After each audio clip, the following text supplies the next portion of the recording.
Welcome to the podcast. My name is Patrick Nissen. Across from me is Jacob Patterson. What's up, baby? If you're still here after that, if you made it through that, you've got only 2 hours left. This one's long. It's like 2.5 hours. It's a long one, but it's a good one. On the podcast is Eric Kim, who very, very well known in the street photography scene. He's one of the nicest guys ever. Most well-known dude. He runs the biggest street photography blog in the world, actually. Yeah, he's such a nice guy, such a very knowledgeable person. And one of my favorite things about him, which really aligns with what we try to do here at Think Tank, is he's from the Bay. And he's from the Bay, which gives him mad street cred in my mind because I'm from the Bay as well. And anyone who's a listener from the Bay, send me an email that says I'm from the Bay, and I will send you an email back that says Yi. And try to spell A.R.T correctly. Yeah, anyone who's the first person who emails Patrick at thinktank.gallery. I'm sorry, the first person who emails Patrick at thinktankgallery.org with the correct spelling of A.R.T, I will send you a free Think Tank brain pin. Quote me on that shit. And the cool thing about Eric that, like I said, really aligns with what we do here at Think Tank is he's a very, very knowledgeable guy, and he's not afraid to make that information open source. He'll kind of go into detail, and Jacob will tap into this a little bit as well in this intro. But by being so transparent with this information, it's actually catapulted him into the position he is in currently. And not to mention, it's probably catapulted a lot of aspiring photographers into the position that they are in currently.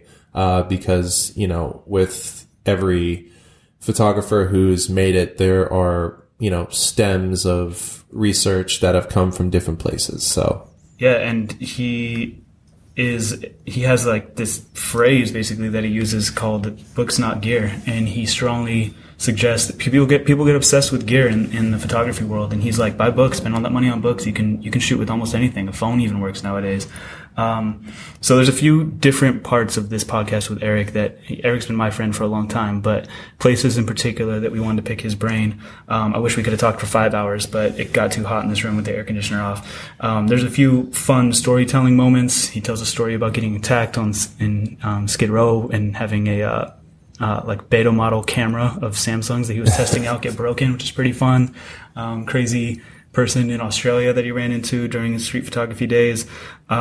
He talks about taking a break as an influencer, which in 2016, there's a lot of people who, some misguided and some right on track, aspire to being an influencer and making their money I just want to do me, homie, and people pay me for it. There's a lot of people that we run into nowadays that want that. Eric had it and was like, there's something more fulfilling in life than this, and kind of stopped. He abandoned his social to some degree, and it actually worked out well for him. And there's a lot to learn from that. We talk about our morning routines, which is something that's always provides a lot of insight into successful people. And Eric's one of the most successful that we know. We talk about his mentality of being forever a beginner. He aspires to learn what the masters know, but will never consider himself a master. Part of that's because he's just a humble, cool dude. Part of it is because he knows the benefits of always being absorbent of what you feel and see and hear around you and what you can learn from that. He talks about, like we said, is open source photography, turning away from professional photography and more so into teaching and what he's learned from that. And really, probably the most interesting thing about this is we're catching him right at a time as he's moved from one of the most famous street photographers in the world who had this really signature style of just like popping out of a bush with a flash and just smashing someone in the face with blinding light and then putting those photos out because they're just so shocking and fucking real, and moving to the softest, most intimate personal photography you can, where he shot over 200 photos of his own wedding. I was there and didn't even know that he did it. He used to, like, for anyone, and if you're from the Bay as well and you're still listening, you haven't closed already. He used to be like the Bushman, R.I.P., with a camera and a flash. Like, he would just pop out like, and it's like, get your shot, and then like hopefully not get his collar yanked and shut down for his money. Yeah. And so, it's a really, really good episode.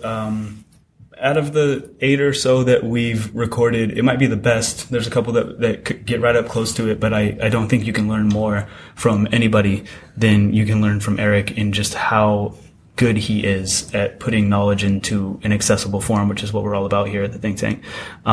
So I'm excited for you guys to listen to it. So yeah, it's a long one, but I promise you, this one is a gem. He's a really special guy, and to be part of this conversation is something that I think you guys are really going to love. Yeah, just break it into a couple chunks. Listen to it while you're doing the dishes at the gym. A couple times you'll need to write some stuff down, but hopefully we wrote it all down for you, and you can see it in the description. Click on the links later. Mm-hmm. So events coming up. Again, we're obsessed with Trap House. Tell us what Trap House is. An event a couple of days after the opening. I know you're excited about that you came up with. Let's hear about it. Yeah, so Trap House is an October haunt event. It's going to go from the 8th until the 31st. Unless you guys are just buying tickets like crazy, then we'll see. We'll make sure we take care of you. And it's going to be a sci-fi horror art exhibition tied in with a escape room that you'll be able to find right in the middle of the gallery. We're designing it with one of the art directors at Universal Studios Osaka. His name is Adam Milicevic, and we're really thrilled with what you guys are able to experience there. So for more information on that, including RSVPs and tickets, visit traphousela.com. Nope. Visit traphouse.la. Shit, we're going to have to fix that. That's fine. Just go to traphouse.la and traphouse.la. Just say it with me 3 times. Traphouse.la. Traphouse. All right. So event of there's events popping up in the lounge every night. So which one are you excited about? I'm most excited about this one, baby. Who is the most trifling ass historical figure / holiday in American history? Fuckboy Supreme, Christopher Columbus. Goddamn right. So to celebrate Christopher Columbus Day, we are creating the Christopher Columbus Fuckboy Pilgrim Party. This will be held, of course, on October 10th, which is Trifling-ass Columbus Day. Which should be Native American Heritage Day by now, but California ain't woke enough, apparently. Yeah, perpetual unwokeness. Yeah. Perpetual sleep. That's like the California slogan. So we're really excited about this. I've hated Christopher Columbus for a very long time. From the days I had to, answer test questions about him all the way till my woke ass adult years where I realized how trifling of a fucking historical figure he is. So we're going to celebrate. So we're bringing in the people from, Mata LA. I don't know if they go by Mata La or it was Mata, and now that they're traveling, it's either Mata LA or Mata La. Yeah, so one of those two. Either way, they're fucking awesome. It's not matala.com, I can tell you that. Yeah. We're working with some incredible people who are going to bring some performance art. They're also creating a Fuckboy Pilgrim lookbook, which is fucking hilarious. Yeah. So you guys need to check that out. It's like fuckboy colonialism. So if like a bunch of pilgrims crawled out of the grave into 2016 style and they were like, we're the ultimate fuckboys, and they absorbed our 2016 style of fuckboy swag, this is what it would look like. Right. And it's going to be a really fun experience. I encourage everybody to come. It's the first costume party of the month. First costume party of the month, yeah. What better way than to dress up like a fuckboy pilgrim? So, hop in your Mayflowers, your Nina, your Pintas, whatever. Hop on over and check it out. If we're lucky, we're going to have a Christopher Columbus fuckboy dunk tank. Where you yourself have a chance to exact revenge on the most trifling historical figure of all time, Christopher Fuckboy Columbus. And one last thing I want to say is that while you're obviously partying for a very good cause on October 10th, which is Fuck Christopher Columbus, there's a good cause that you can support the entire month round at Trap House, which is every ticket that goes to the escape room, we're donating a couple dollars of what we make to stopping human trafficking in downtown LA. Skid Row, like Patrick has said on this podcast, on other episodes, is victim to human trafficking, which is a very wide range of what that can mean. We have a Halloween kind of like more fun version of what human trafficking is, but when you get through that experience, you're going to know this kind of shit actually happens to people, and this is really crazy that exists. And it's the most impacting way for you to understand kind of what human trafficking is, still in a fun way, but knowing what you've done has helped stop a really terrifying tragedy that is alive and well in this country. So keep that in mind for the month of October. Come party with us, have a good time, and know that you are helping the world be a better place the entire time that you're doing it. Word. With that said, here's Eric Kim. And we caught the laugh after, so that was our high. Yeah, we can't afford the tracks to go before our own podcast, so we just have to have our own guest beatbox their way into it. You know it. All right, everybody ready? Yep. Cool. So, welcome to Real Talk. I'm Jacob Patterson. Sitting to my left is... I'm Patrick Nissom, my partner in crime. And in front of me, I have Eric Kim, one of my good friends for a very long time. And behind him is his wife, Cindy. She's just out of frame. Hey, Cindy. So last time I saw you guys was at your wedding. How'd it go? How's it been ever since? Oh, the wedding was amazing. It was a little bit of an opportunity for us to go stupid, dumb, and hyphy with our Beyonce formation intro. Then we transitioned to the waltz.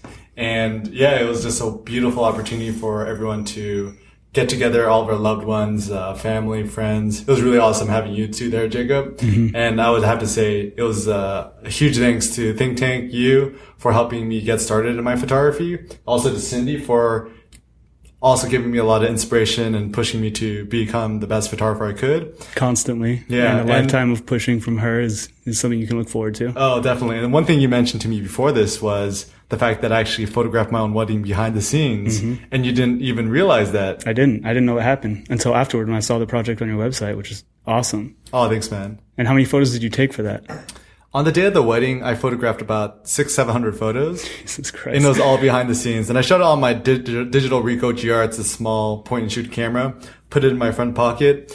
And for me, it was a really important project because I talked about it with Cindy beforehand, but it's one of those things that I want to make my photography more personal. And what's more personal than your own wedding day? Mm-hmm. And so I try to do as many photos behind the scenes of us getting ready on the drive over.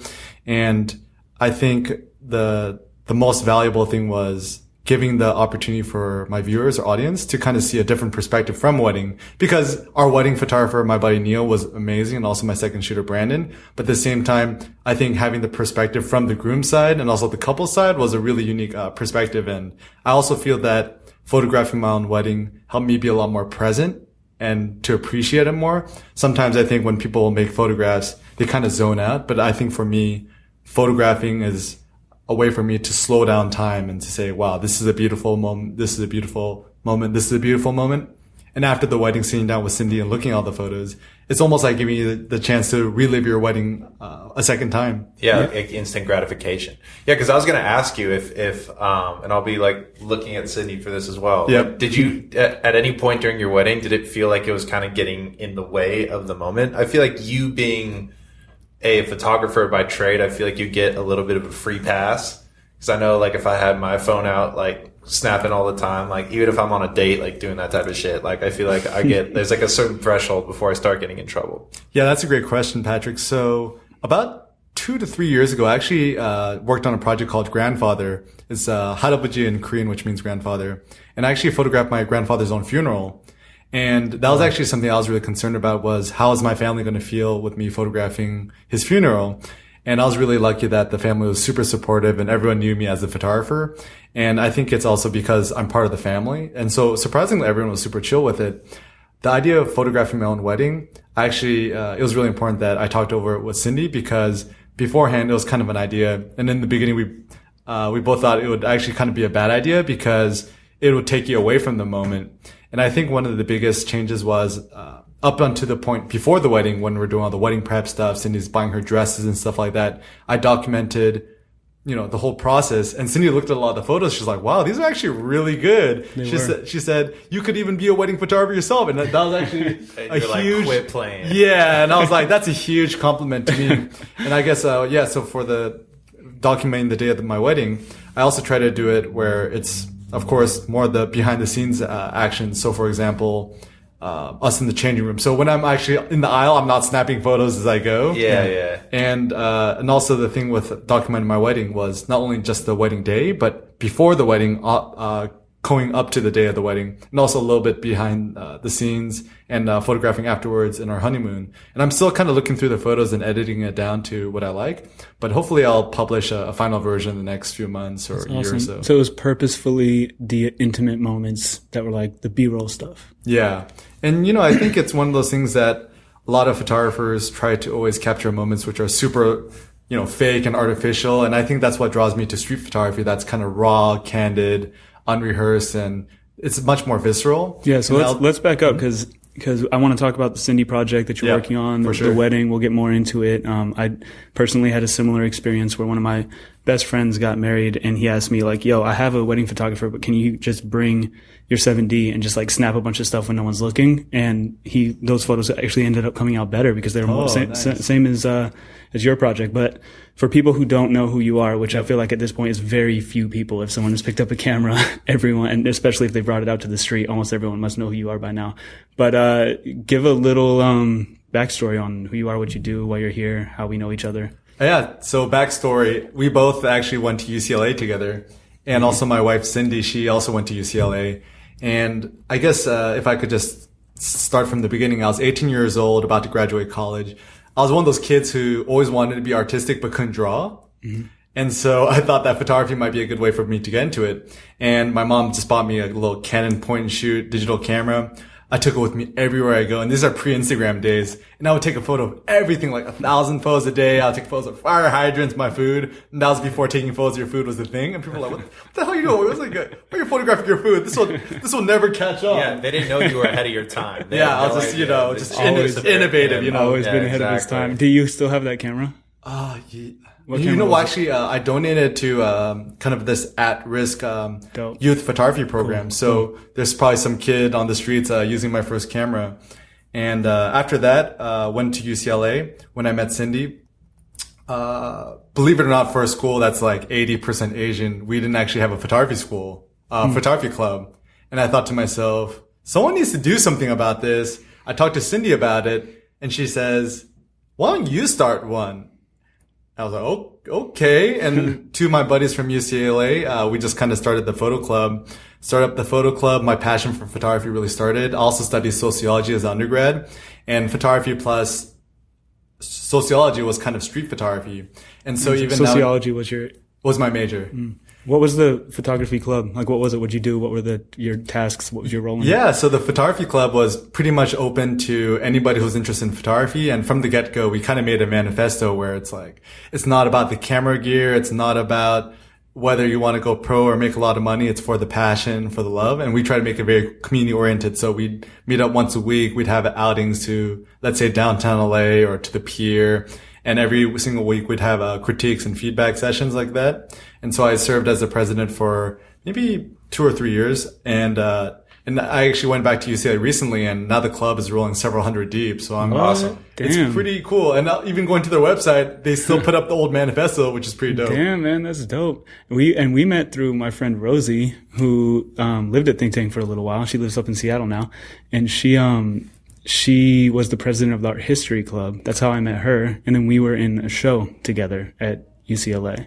Wasn't that your first show? That was actually my first show. And it was actually my first opportunity meeting other artists. And I remember the first time I meeting you, Jacob, I'm like, wow, this kid's so cool. Like, he's got like 100 pair of sneakers. He's got his own YouTube channel. And I think it was the really metrics of cool right there. Yeah. Little did you know how lame he is. No. Learn more and more how. And then, we both grew up in the Bay Area. And so, I grew up in Sacramento. Patrick's going to stop you here. Oh, okay. All right. I'll give you a free Bay card. I'll let you slide this time. Yeah. But, no, Sac is pretty hood, like more so than my friends from San Jose. I'm like, come on, San Jose is not the Bay Area. They're like, yeah, we're the Bay Area. I'm like, no, you guys aren't the Bay Area. It's a different kind of hood. It's like tobacco, like spit into a Mountain Dew bottle hood, not like it's a hood where you got to deal with racism. You don't have that in the rest of the Bay. Yeah, Mac Dre stopped there for gas. That's about Mac Dre literally had a house next to my kindergarten. What? In Elk Grove, California. Oh, man. All right, we digress. Hood as it gets.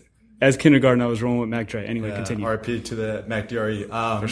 So, yeah, and it was my first chance meeting a bunch of other artists. And even when you guys started the Think Tank Gallery, it was a huge privilege and honor for me to be collaborating, doing the few shows with you. You are here, and just kind of gave me a cross-pollination with other artists, and just kind of realized that, I think the best art isn't where you're just only doing your one specific thing, but it's when you're kind of branching out, cross-pollinating with other artists, doing collaborations, and even what we're doing right now. Like I'm here in the studio, super dope place. You guys have done so much amazing stuff with the gallery since the last time I visited maybe a year or two ago.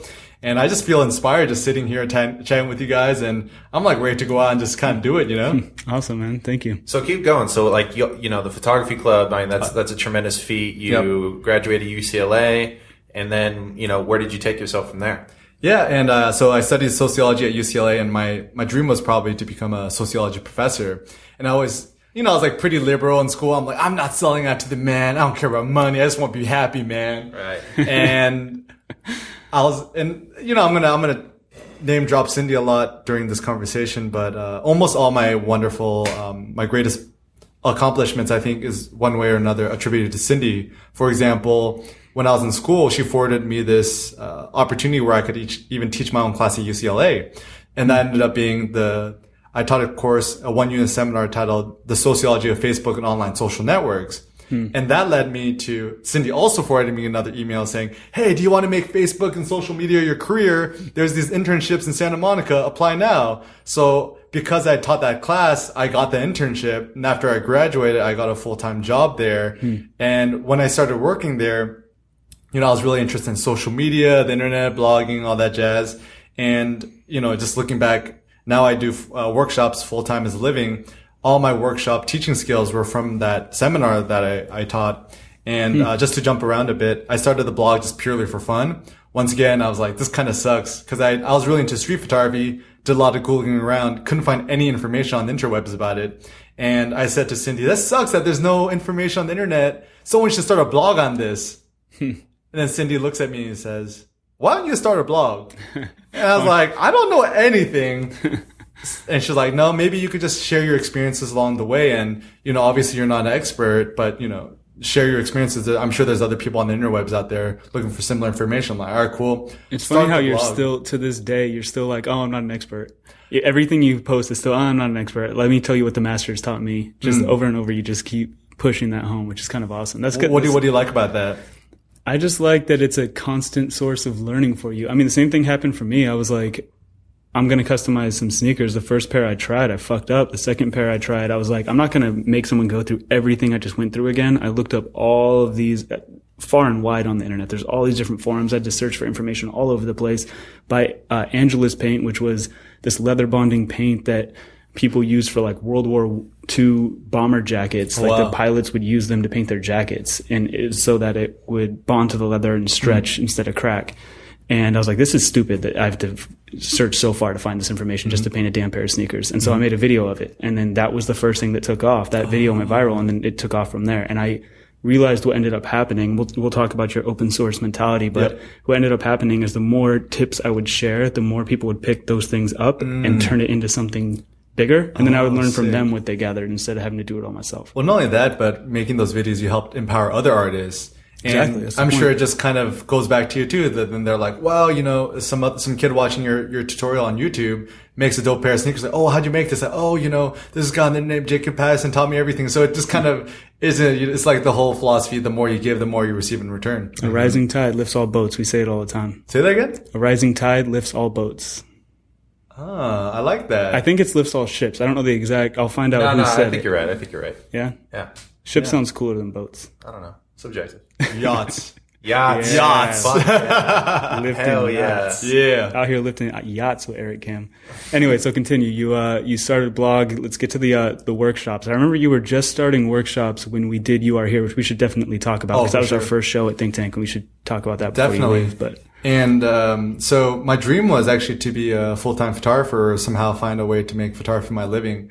And part of me, I'm a huge optimist, but at the same time, I'm also, you know, practical. So I had my day job, and like many other people stuck in cubicles, I was just dreaming about how I could make flight and do photography, do my passion as a living. And, you know, I was trying to save up money, but kid straight out of college with student loans, credit card debt, making $4,000 a year, living in LA. I'm like barely living paycheck to paycheck. And it's one of those things where I just did the blog for fun. I never intended to make a living. I'm like, okay, you know, so for example, I'd wake up early. I'd do a blog post before I go to work. During work, when I'm bored, I'm just on social media, building up my brand. During my lunch break for like 15, 30 minutes, I would just snap some photos on the promenade. And it's one of those things where I had no idea that this would be a possibility. And I think this was about 2011, 2012-ish, you know, one of the first tech bubbles. So my company IPOs were all like, yeah, we're all going to go rich. And the stock goes up and then it starts tanking. You're like, oh no. And then half the company gets laid off. I get laid off. I lose my job. I remember that. And at that moment, I was like, okay, you know, I think this is just a sign from God is telling me to pursue your passion. And once again, I talked to Cindy about it. And Cindy's like, I don't know if you're going to be able to make that your full-time career. Maybe you should try to look for a few jobs, but, you know, kind of go for it anyways. And I'm just trying to think about ways I could monetize. And, you know, me and you, Jacob, we know this is like really before YouTube really had partners and stuff like that. And everyone's still trying to figure out how to monetize the internet. It was just starting. I mean, I had probably started a year or two before that. And you were asking me, because I was still a full-time YouTuber at that point. But I remember having a conversation where you were like, yo, I got laid off. I'm thinking about doing this full time. How do you do it? I think we actually, you called me and we went to lunch or drinks or something and had a conversation about it. And I was like, man, I think you probably could. Yeah. And, I just experimented with a bunch of stuff like selling t-shirts, and workshops was one thing that I did a workshop before and I said, maybe I love to teach. Maybe I could do this. And maybe I've been doing it like full time, more or less 5 or 6 years since then. And I'm not homeless yet, which is always cool. And I'm at the end of the day, I'm most passionate about education and sharing information and empowering other photographers. And I would have to definitely say it's a little bit, of course, my hard work, but a lot of it was luck, timing. There was no other blogs on street photography at the time. And also especially to people like you, Jacob, you, Pat, for helping out, the community of street photographers all around the world. Big ups to Cindy. She's helped me out in my early days, my manager Neil and a bunch of my other friends.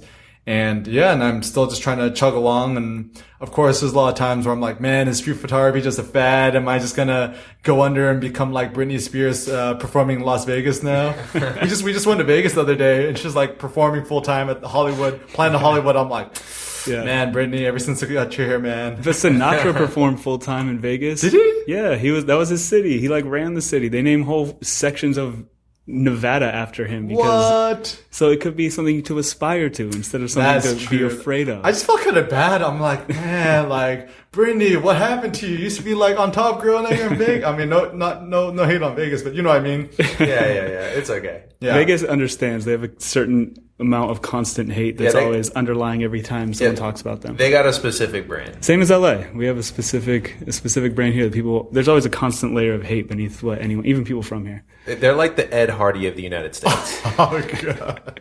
Sorry, but it's true. Oh man, I'm not mad at it. What? I'm still gonna show up and spend a bunch of money over 2 days and get drunk and come back. Don't worry. Oh my God, it's true though. It's fucking Ed Hardy. I want to be the Ed Hardy of street photography. That's my next life goal. Don't say shit like that, man. Cindy, can you intervene, please? Can you just like? So the one thing we've learned so far is if you want to get an idea through to Eric, get it through to Cindy first. Yeah, exactly. It'll pass along the Synderic process. Oh yeah, all the way through. Yeah, if you're not nice to Cindy, Eric will not help you out in any way. So be very nice. Buy 2 bottles of champagne if you're trying to impress Eric. And she could also drink me under the table. So yeah, she's pretty boss. She's the boss lady. So let's talk about You Are Here then. Since you're here, let's talk about You Are Here. Yep. I don't even remember how to get started, how that conversation started. Do you remember? I'm pretty sure it was you because you're always the big idea guy, Jacob, is that, you're always scheming. You always have all these great ideas. Whenever I talk to you, it's like a breath of fresh air. And I think it was, we had a conversation. It's like, you know a bunch of other street photographers. We're right here in the middle of the fashion district. Let's do something cool. And, you pitched all these ideas. We collaborated with Nima. And, I did most of the background stuff, finding the other street photographers helping out. But I think you're really kind of the genius child behind it. And I think it was John, actually. John, the owner of Think Tank. He came up with it in his reality TV mind. He kind of came up with this, hey, let's make a night and day difference show about a neighborhood that's a night and day difference between actual night and day. But describe what the show was, people who didn't get to see it. Yeah, so I'm going to probably ask you to help fill in some of the blanks. But essentially, there's a bunch of artists we hand selected from LA and all around the world. We even had a guy coming from Mexico too, which is dope. And that was Alex Cohe, yeah. Coghe. And so we did that. Was it a month? That one was 10 days. No. Like, we had a month to shoot that one block. I think that was, we had a selection process and then we gave everyone, it was like a 14 days or something like 14 that. days? Because I remember the Okay. second one was a month. The first one was less. Yeah, so essentially, our assignment was we were only allowed to stay on this one block where the Think Tank Gallery is on, which is pretty much the heart of downtown LA fashion district. And we could only photograph on that block or on the other sides of the block. And when I first heard the idea and started walking around, I was like, man, this is so constrictive. Like, I just want to go to other parts of LA and shoot and stuff like that. But through the process, because I was also a photographer in the event, it was kind of like this great Zen moment where the first few times you're walking around the block, it's like, oh, this is all boring, so boring. Then you just kind of slow down. You start to notice things. You're like, I never noticed that dude who sells hot dogs on the side of the street. Oh, he also has a daughter. That's kind of cool. And you would start slowing down, seeing these interactions between the people. And every single time you walked around the block, even though it's the same block, always notice something a little bit different. And to me, it was like this huge aha moment where I just kind of realized that creativity isn't about having unlimited options. I think creativity is much more about creative constraints. You're setting intentional limits on yourself, not to restrain your creativity, but you're putting a box around yourself in order for you to break outside of the box. And I've heard it described as like creatives need a launching pad. So a lot of times you can consider it a wall that's blocking you in, or you consider it a wall to put your back against to launch off of. Oh, and that could be that was kind of a good description, I think, because a lot of people, I didn't come up with that. It was a designer when I worked at DeviantArt that told me that. But, it was a good description because there's a lot of people who were like, this was way too difficult. And then halfway through, all of a sudden they loved it and they started learning stories of the neighborhood. Oh yeah. No, that's really wonderful. Yeah. And yeah, so I totally believe in that. And creative constraints. Even you think about music, you're making an album, you want it restricted. You don't want like 100 tracks on an album, and you're generally wanting to restrict the tracks to about 3 to 5 minutes. So I think within these constraints, it helps you be more creative. And in those few days that I just kept walking around the block, noticed so many wonderful things, and probably 2 or 3 of the photos are still in my portfolio. And so it was super intense, and just the results that people got was incredible. Yeah. And yeah, since then, I've been helping Jacob a little bit with the other You Are Here shows, but I was traveling a lot, so couldn't really be on the ground. But still, it was such a huge help to the entire street photography community in LA, because maybe 5-6 years back, there really wasn't a street photography scene in LA. And now it's just crazy booming, and I'm just very glad and fortunate to be a part of that. Yeah. And go ahead. So I was going to ask you, when you are going on street photography missions, or you're just out on the street kind of doing your thing, are you snapping without asking people? Are you approaching people to say, hey, I want you to be in this? And kind of how do you approach a subject in a way that is not intimidating, especially now where I think there's so many cameras out there that people just feel inundated and they just want to just either be out of the loop or they're going to put themselves in front of it, if anything. And let's preface that with your definition of what street photography is. Yeah. Well, that's a fantastic question, Pat. So to answer your question, Jacob, I would define street photography as documenting humanity. And I think that's a really good definition because it's pretty comprehensive, but at the same time, it kind of could be interpreted by different people in different ways. So humanity, for example, I don't think necessarily you have to shoot people to call it a street photograph. I think street photography also includes urban landscape or just finding a random glove on the ground, because if you're photographing a glove on the ground in the streets in a public place, then it's kind of like this glove would not exist without humanity. And I think the more specific or rigorous people try to make the definition, in this case, I think it actually restricts people's creativity in a bad way. Generally, people think street photography is just candid photos of strangers without permission.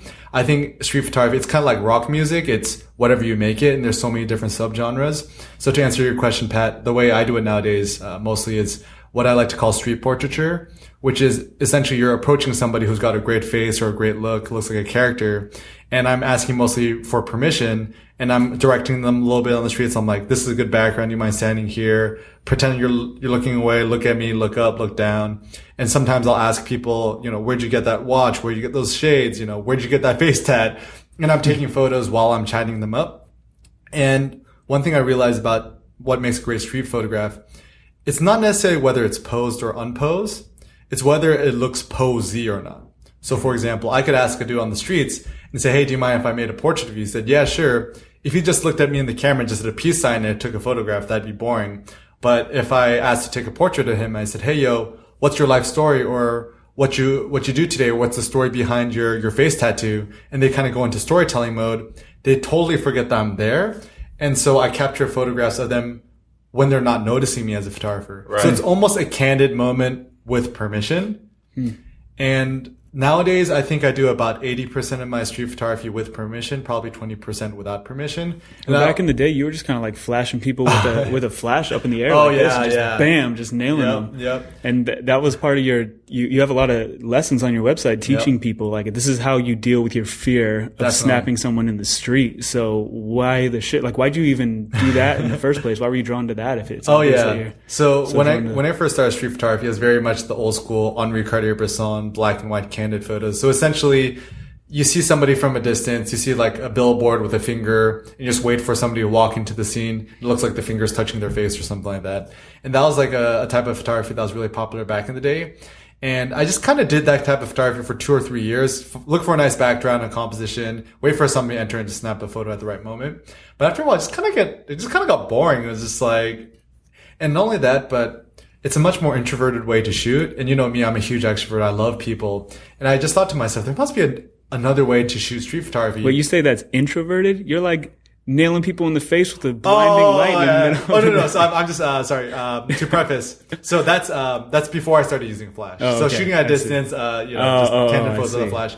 I go on YouTube, search street photography, find this guy named Bruce Gilden, this tough New Yorker, and he's shooting street photography with like a 28mm lens, super close using a flash. And I'm like, how does this guy not get punched in the face? And I looked at his photographs and they just blew me away. I'm like, they're so raw, they're so gritty, and there's some sort of intimacy behind the shots that I wasn't able to get when I was shooting from super far away. And I just thought, okay, screw it. I'm just going to experiment. And in the spirit of sociology, it's all about social experiments. Went out, put a flash on my camera and just tried it out. And 99% of people didn't even notice. And one thing I just discovered was it's all about the confidence you exude. Is if you're shooting in a way that you're not like timid or scared or you're feeling kind of creepy. And even one tip that I have is after taking a photo, even if you shot with a flash during the day, just smile and say, thank you. And most people just look back, smile, and say, you're welcome. And definitely being Asian helps because there's like this crazy Asian tourist. But at the same time, I think it comes down more to your personality. Like I have this friend, he's American, but I think he knows how to speak German. And then he would just be like, danke, or stuff like that. Oh, that's fucking genius. Yeah. Just put a mask on. So our first lesson of the day is if you want to get to Eric, go through Cindy. Second lesson of the day, say thank you in a different language or be Asian when you're shooting people that didn't give you permission. You can walk around with a red umbrella, have a shirt that says, I love LA, or be Asian. We're gonna make a fanny packs are a big plus. We're gonna make a solution. A handbook at the neon end of this. Green fanny packs. Oh, for sure. At the end of this podcast, we're gonna make a handbook that says things we did not learn from Eric Kimba are gonna continue saying we did, and you need to publish it. Oh, I love it. I love it. All right, cool. So obviously, I don't want to scare anyone who's interested in jumping out of a bush with a flash, coming out with a different language. But do you have any sort of do you have a horror story of when you snapped a photo and you almost got murked? Oh yeah, I got tons. How long we have? We have as long as you want. Okay, all day. All right, so I'll tell you guys all the fun story. All right, so to preface this, 99.99% of the time, you're not going to have any issues in street photography. Yeah, you'll be good. If anything, I probably got more shit from working my old 9-to-5 job than I did in street photography. But I'll tell you guys. But you're shooting hundreds of thousands of photos. Exactly. So 0.001 is. Yeah, you're probably more likely to get in a car accident or get hit by lightning, to be honest. But I'll tell you guys a few of my fun horror stories. So, one of them was I was in Australia, and I think it was in Melbourne, or Melbourne as the Aussies call it.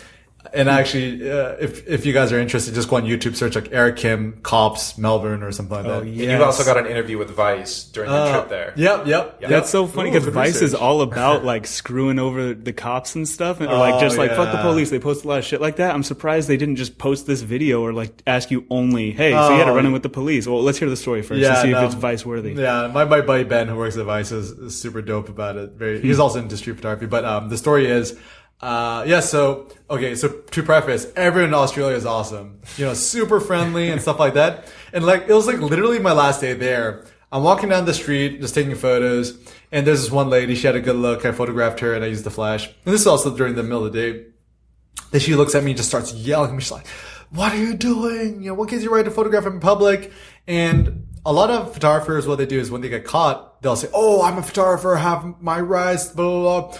For me, I'm just like, okay, you're not going to talk sense into people who are angry. I'm like, hey, look, I apologize. I'm sorry. I didn't mean to scare you. I'm just a tourist. People take the approach of like, these are my rights as a street photographer. You shouldn't be in the street if you don't want to be captured. People just yes, I think a lot of other street photographers do that, which is fine. But I think at the end of the day, I think it's just more, it makes more sense to just try to empathize with, no, I was saying like be more empathetic and compassionate to people. Okay. So, I felt bad for the lady. I'm like, hey, look, I'm sorry. I didn't mean to scare you or anything like that. And she's like, I don't care. I want you to delete all your photos immediately. And I said, oh, I'm sorry. I'm shooting film. I can't delete the photograph. She's like, I don't care. Take out all the film area camera. And I'm like, look. I'm really sorry for you, but I might have like my next Steve McCurry National Geographic photo in here, my Pulitzer. I'm not taking out this roll of film. She's like, okay, in that case, I'm going to call the cops. I'm going to throw you into jail, blah, blah, blah. And I'm there with my buddy. And I feel kind of bad. And also, I was on the way to meet another friend for lunch. And I was like, man. But at the same time, I didn't want to run away. And I'm like, you know what? This might be interesting because my buddy there was also kind of getting into street photography. I'm like, let's just see what happens. So I'm like, okay, if you want to call the cops, go ahead and call the cops. I'll just chill here. She's like, I'm fine. She's calling the cops, picks up the phone, says, excuse me. Yeah, a man just assaulted me with his camera. Yeah, call the cops over right now. I'm like, so like, did I hit her in the face with my camera? I'm like, so anyways, the cop comes, and before the cop, this is actually a really good story. So on the way, before the cops come, it's like, we had to wait like 30, 40 minutes, which is like you waited there the whole time. Yeah, which is such an uncomfortable 30 minutes because you've got this livid Aussie next to you. It's hilarious because the lady by then she kind of calms down a little bit and gives me a good look at me, and then she's she could obviously tell I'm like an Asian tourist, but at that point she didn't want to back down. Did you pick up an accent just to no push so the narrative? And I took out some prints from my backpack. I'm like, hey, look, I'm sorry, this is what I do, stuff like that. Here's my contact. I'm really sorry. And she's like, I don't care. And, we're kind of making a scene of commotion. There's this girl in the front working at some sort of bike shop or something. Comes out, says, hey, look, I'm actually working as a law student. And I saw this entire thing. And actually, this young man has the right to photograph you. And then the lady who got angry was so mean about it. She's like, you know what? Why don't you just take your little law school ass and take it back in there? Because she said, I work in a law office and I know my rights, and I also called my lawyer over right now, so put him in jail.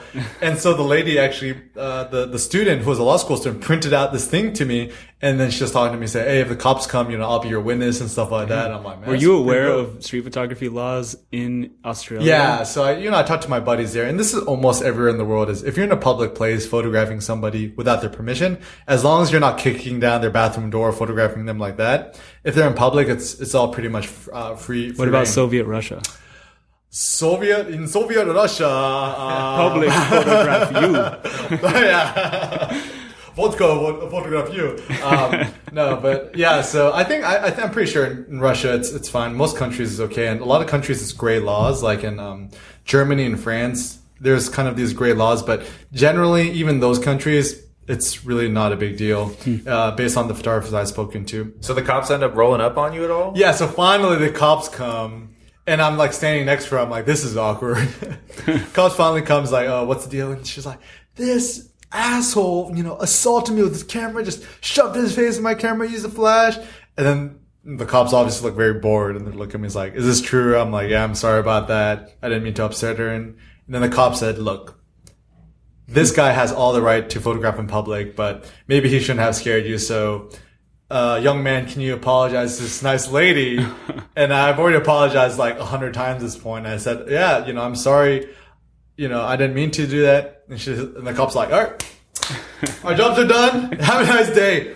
And the lady who was livid before, she almost kind of started crying. Because I don't know if it's because she was embarrassed. She invested so much into it emotionally. I feel like she wanted that justice so yeah. I don't know what her lawyer told her on the phone. Oh, so even better. Because she said her lawyer's on the way, right? So a random dude in a suit pulls up. And then I said, is that your lawyer? And she goes, that's my boyfriend who works in the law office. And then the boyfriend just saying, they're just like looking kind of like ashamed. And, but yeah, so got drug into that. Yeah, it's probably, and you know, I think on YouTube, my friend recorded some of the footage on the iPhone of the lady yelling at me and the cops pulling up.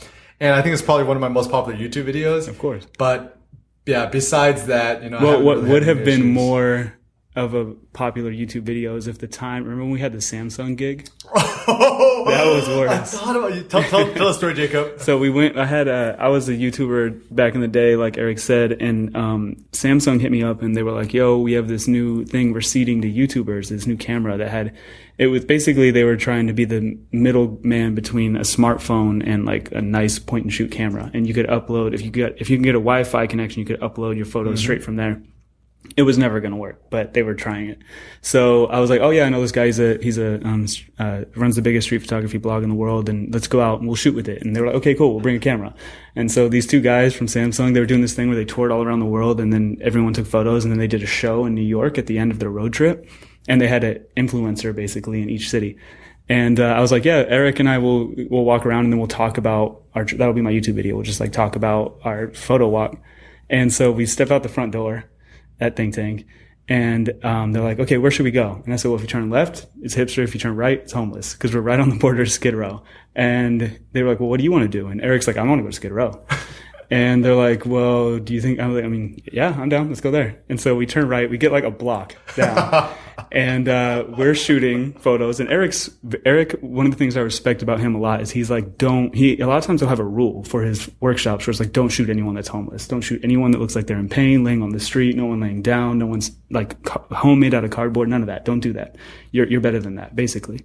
Like no punching down, essentially. If you want to make someone look dumb, take some like privileged person who looks humorous and put a visual pun in your photo, but don't photograph a homeless guy on the ground. So we start walking down, and the other guys, they didn't give a damn. The guys from Samsung, they're just walking around with their camera, aiming it at whatever. They aim it at some homeless guy's, like little encampment. And next thing we know, someone's yelling, and they're yelling at Eric, and Eric's like, I didn't do shit, dog. And they're coming up at him. And I look down the street and I see like 8 homeless dudes running at us full clip, just like sprinting at us, like, get him. No, not only that, but that I was taking photos, and I didn't photograph this homeless dude's stuff. And then he's like, he slapped my hand, knocked the camera out of my hand. And this was a beta camera. This camera didn't exist yet. They only had 2. Yeah. And he broke one, shattered it. It's like slow motion falling to the ground. It just like shatters into a million pieces. And I'm like, should I try to pick this up? So I'm like picking up the remains. I think we got the memory card though. The memory card popped out. We got it. Oh yeah. And then Jacob's like, Eric, we need to go. And I'm like, what? I turn around to like all these homeless dudes just sprinting at us full speed. They're like, get out of our hood. They're like, I don't come in your house and photograph your house. And we were like, good point. Let's go. And so we turned around and we went to Hipster.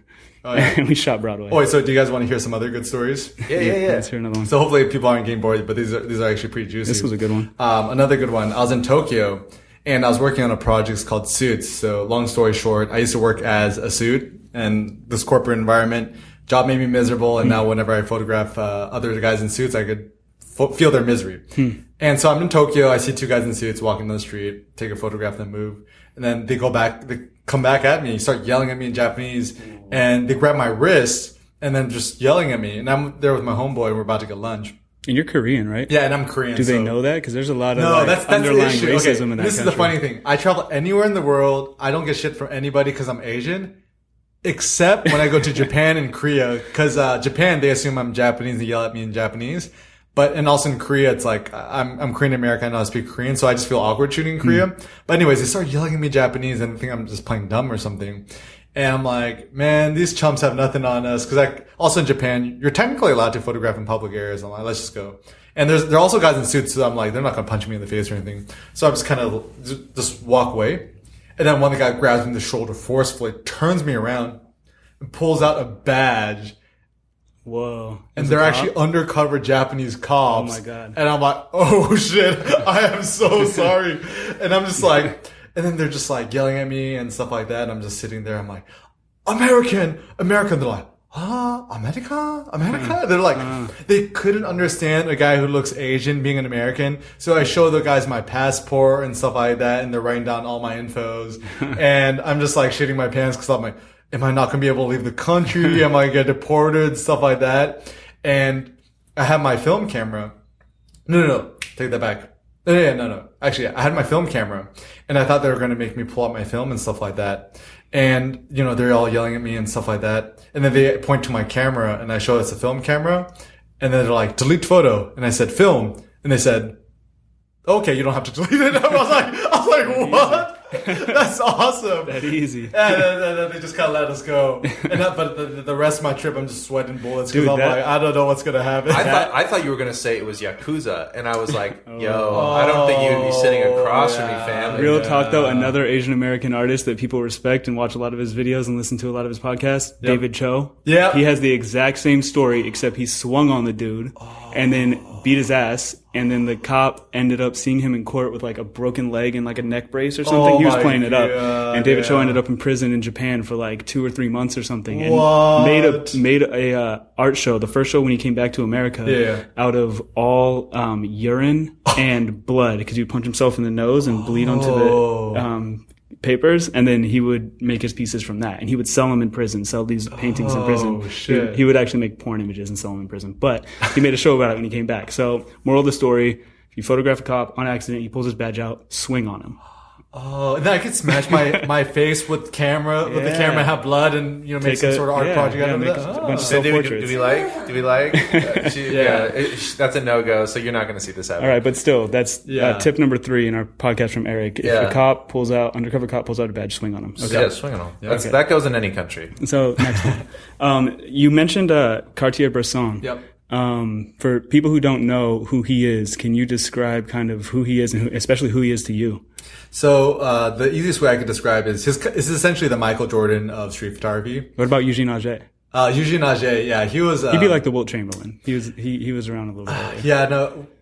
Man, you know your history. I took a history of photography class once. That's it. Listened to a couple Eric Kim podcasts. Oh, nice. Well, the sad thing about Eugene Auger is pretty much dies penniless like all the greats out there. But purposefully, though. Essentially, Henri Cartier-Bresson, kid fed a silver spoon his entire life. His family's pretty rich.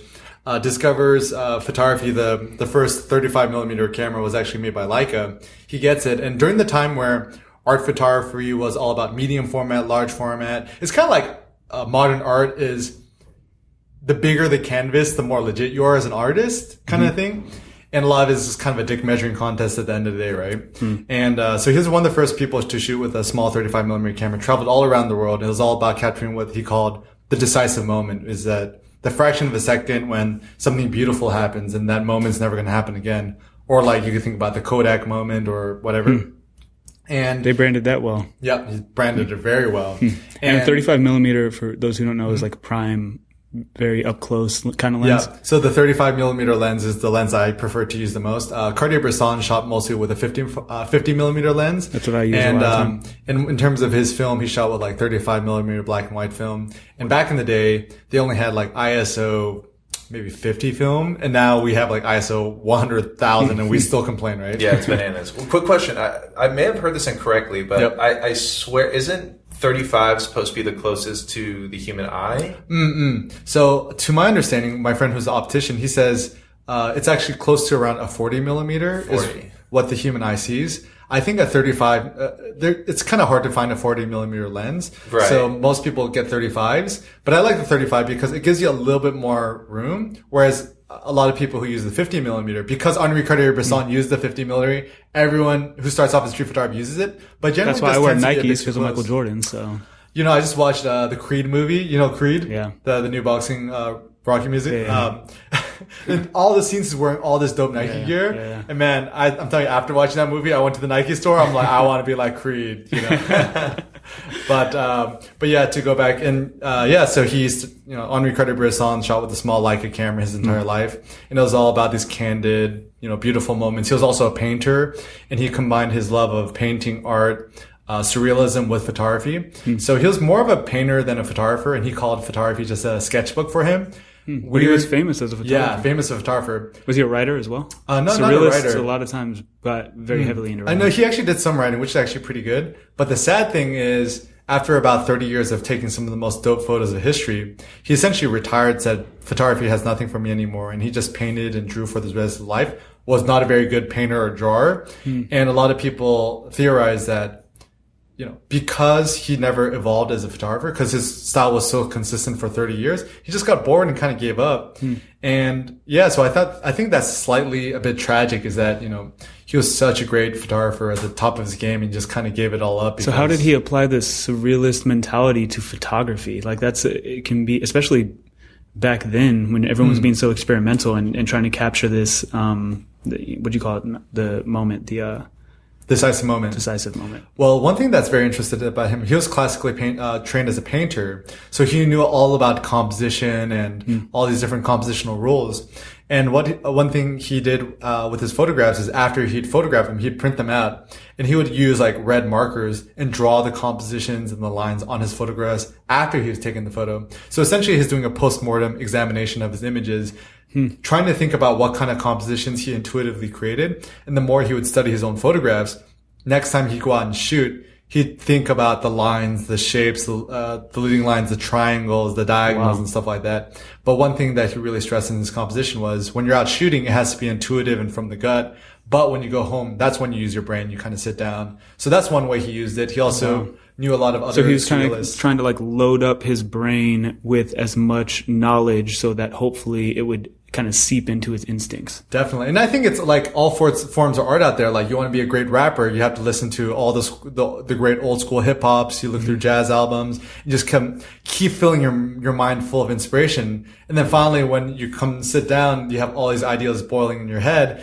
You know, it's just kind of, you take a piece here, you take a piece there, and you kind of create something new out of it. Yeah, I've always heard that, you know, you hear a million different definitions of what creativity is, but one, I was listening to a podcast, it was like some like physicist or something who was saying that his mindset of what creativity is a tank that you are constantly filling up with as much knowledge, experience, ideas as you possibly can, so that when some instance comes up in which you have to tap your creative mind, you're able to pull something out of there, which is a similar approach to kind of how you take.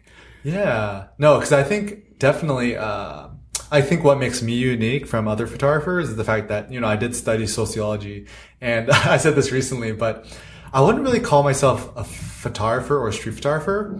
I call myself a sociologist, and more succinctly, a street sociologist, where I'm kind of using the camera as my research tool.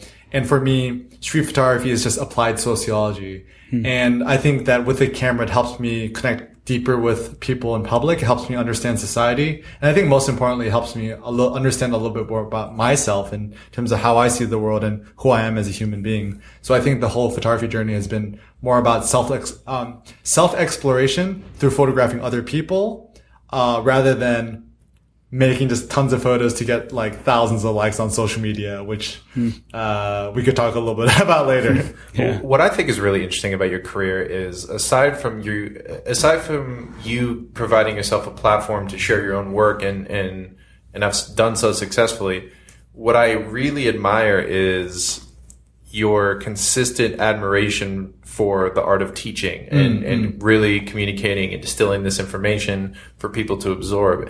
And one thing I want to ask you is, as someone who has tasked himself with the prospect of teaching, have you been forced to make yourself an expert by design? Like, do you sit there and go, well, if I'm about to corrupt these young minds and and give them all this information, I better know what the fuck I'm talking about? Yeah, no, that's such a good point, Patrick, because, what we mentioned earlier in the podcast was, the idea that I'm still, a beginner and I still like to learn new things. And, one thing that's also inspired me a lot is like kind of like, Zen Buddhism, the idea of beginner's mind, that if you want to stay creative and fresh in anything, you always have to treat yourself like a beginner, because once you get expert mind, or you think you're an expert, then you're like, oh, I already know everything, and I'm not going to listen to anybody else. And you guys get so caught up in your own bullshit that you can never really create anything fresh or new.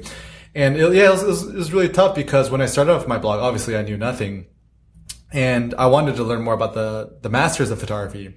And I'm sure as fellow artists, you guys know this, right? Like you're in a modern art museum with a bunch of like snobby hipsters and they're like, this photo looks so William Eggleston with the tones and stuff like that. Yeah. And you're like, oh yeah, it totally does. And you're nodding your head and you're like, I have no idea who that is, but you don't want to look like an idiot, right? Yeah, for sure. And so artists like to name drop and be all snooty and stuff like that. Mm-hmm. And so, I'd be like nodding my head, then immediately go home and Google that person and you see some of the images, but you look at the photos, I don't get it. Like, I'm sure the first time you looked at Pollock, right? You're like, what's the deal? He's just throwing paint on the ground but those people aren't saying that though, so that you'll go home and Google it and try to really study why that photo was in reference to this master that they brought up. They're saying it just so they have something to say while they're at the museum. So you're unique in that you actually went home and looked it up and you're like, what can I learn from these motherfuckers? Oh yeah, for sure. And so essentially for the next 2 or 3 years, I just binged on all the masters I could. I probably spent like close to $10,000 worth of photo books. And I'm just trying to distill this information. Damn, for real? Yeah, for real. Over how long? Maybe like 3 years. Jesus Christ. 3-4 years. Damn. And one thing I like to say is buy books, not gear, because, don't get me wrong, I love gear and gadgets and stuff like that, but one of my few regrets in photography is spending all the money I did on cameras. I wish I invested that in like photography books and education. But anyways, I'm starting to I try to distill down all this information into practical things, because another thing I hate about art is, let's say you're trying to study Jackson Pollock or another photographer or whatever. And there's these guys who, it's almost like, masturbation, where these art critics are just typing all this super verbose and super theoretical stuff. I'm like, you're not saying anything. I hate that. And so like, I'm trying to study Eugène Auger, or I'm trying to study Henri Cartier-Bresson or Gary Winogrand. People are just spouting all this bullshit. I'm like, no, I want to learn how to make better photographs. Yeah. And so I tried to do that for myself. And I put all this information out there. And I recently made an ebook titled like 100 Lessons from the Masters of Street Photography, which is essentially distillation of 3 or 4 years of research. But my last lesson in this Learn from the Masters was unlearn. So by this time, I became an expert in terms of knowing a lot about street photography, obviously. But I kind of got to the point where, because I had so much theory in my head, whenever I'd go out and shoot, I couldn't be like a kid again, just with a camera, just photographing anything for fun. So the last year or two, I'm actually trying to unlearn all the things I've learned and kind of start fresh like a beginner again. And it's been really refreshing. And even speaking about social media. Yeah, Coltrane has a quote that's like, learn every single rule of the genre of music that you make and then break them. It's something like that. I'll put the actual quote wherever we post this, because people will be like, no, you fucking idiot, that's not the quote.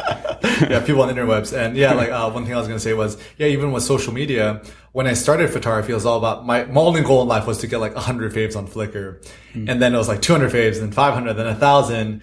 And it just kind of made me more miserable than anything. And now that I've restarted my photography career in a way, I'm trying to spend as little time on social media as I can. And believe it or not, it's actually brought me a lot more peace, tranquility, and happiness than always like, it's kind of like crack cocaine is every time you upload something to the internet, if you don't get a bunch of likes on the grams, then you just kind of feel like shit, right? Right. And then you get something with a ton of likes, you just feel amazing. But then you're just kind of on this treadmill of like getting lots of likes, not getting likes, how I get more followers and stuff like that. And I think a lot of artists and creatives, we forget the importance of making art that makes yourself happy, first of all, before pleasing your audience.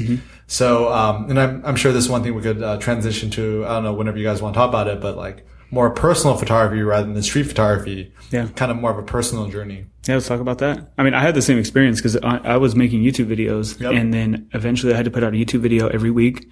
And I would have shit that was getting a lot of hits. And eventually I had a manager and she was like, yo, I'm going to get you this brand deal. I'm going to do that. We should talk about brand deals as well because you've been very clever in how you've incorporated them.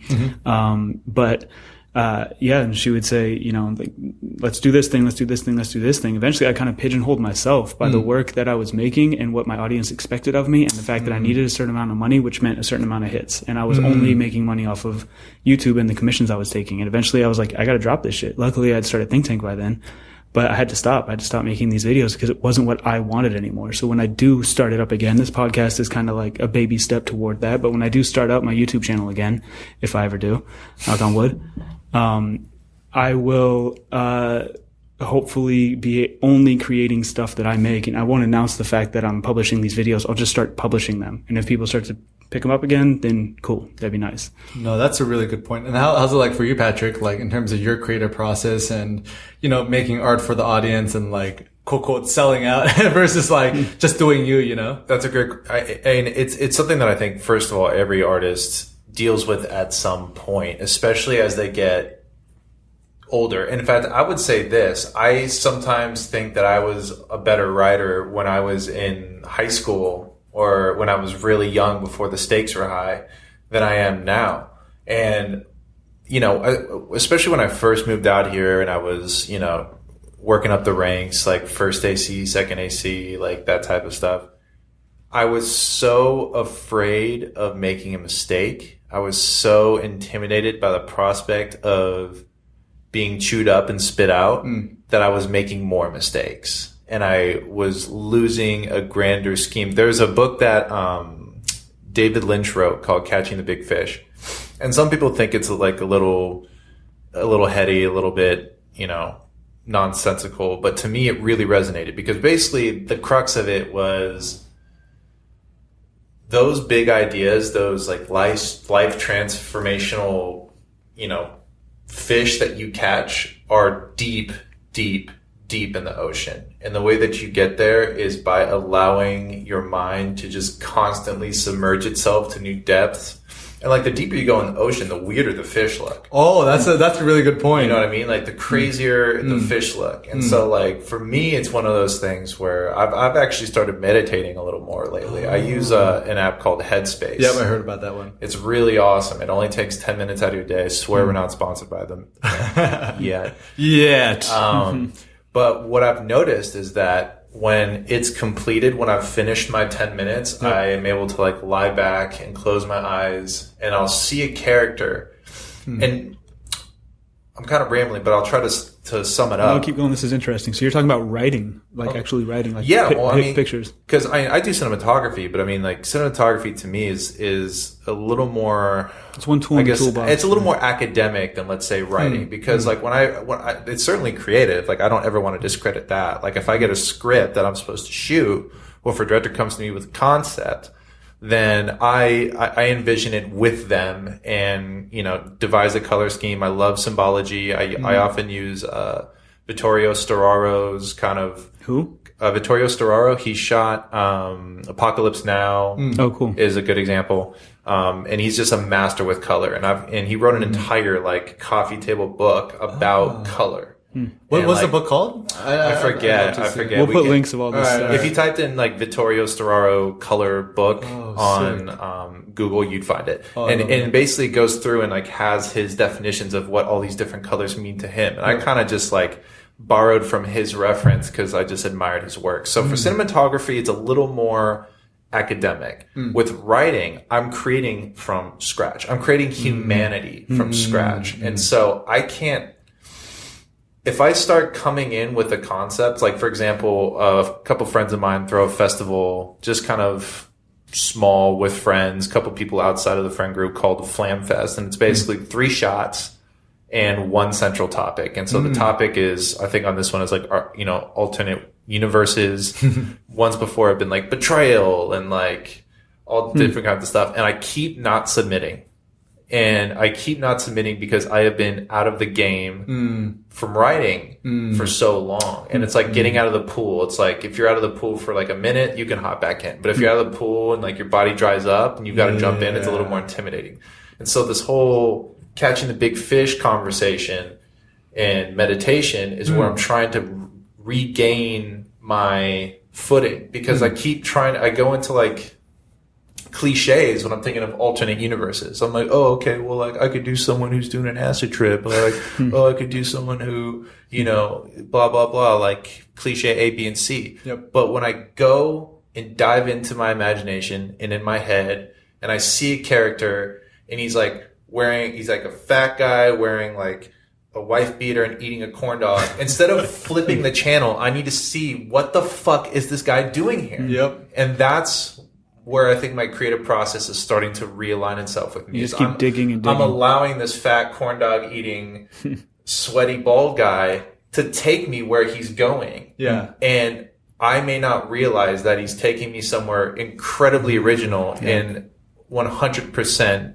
en route to whatever the topic is for this Flam Fest. Well, so much of any of that shit is just getting out of your own way. Writing is especially. Writing is more than any other thing is getting out of your own way, because I mean, I've been writing this curatorial statement for fucking 2 months and that I can't get through. I brought it up a couple times on this podcast because it's so hard to get through it, and also because I'm rusty.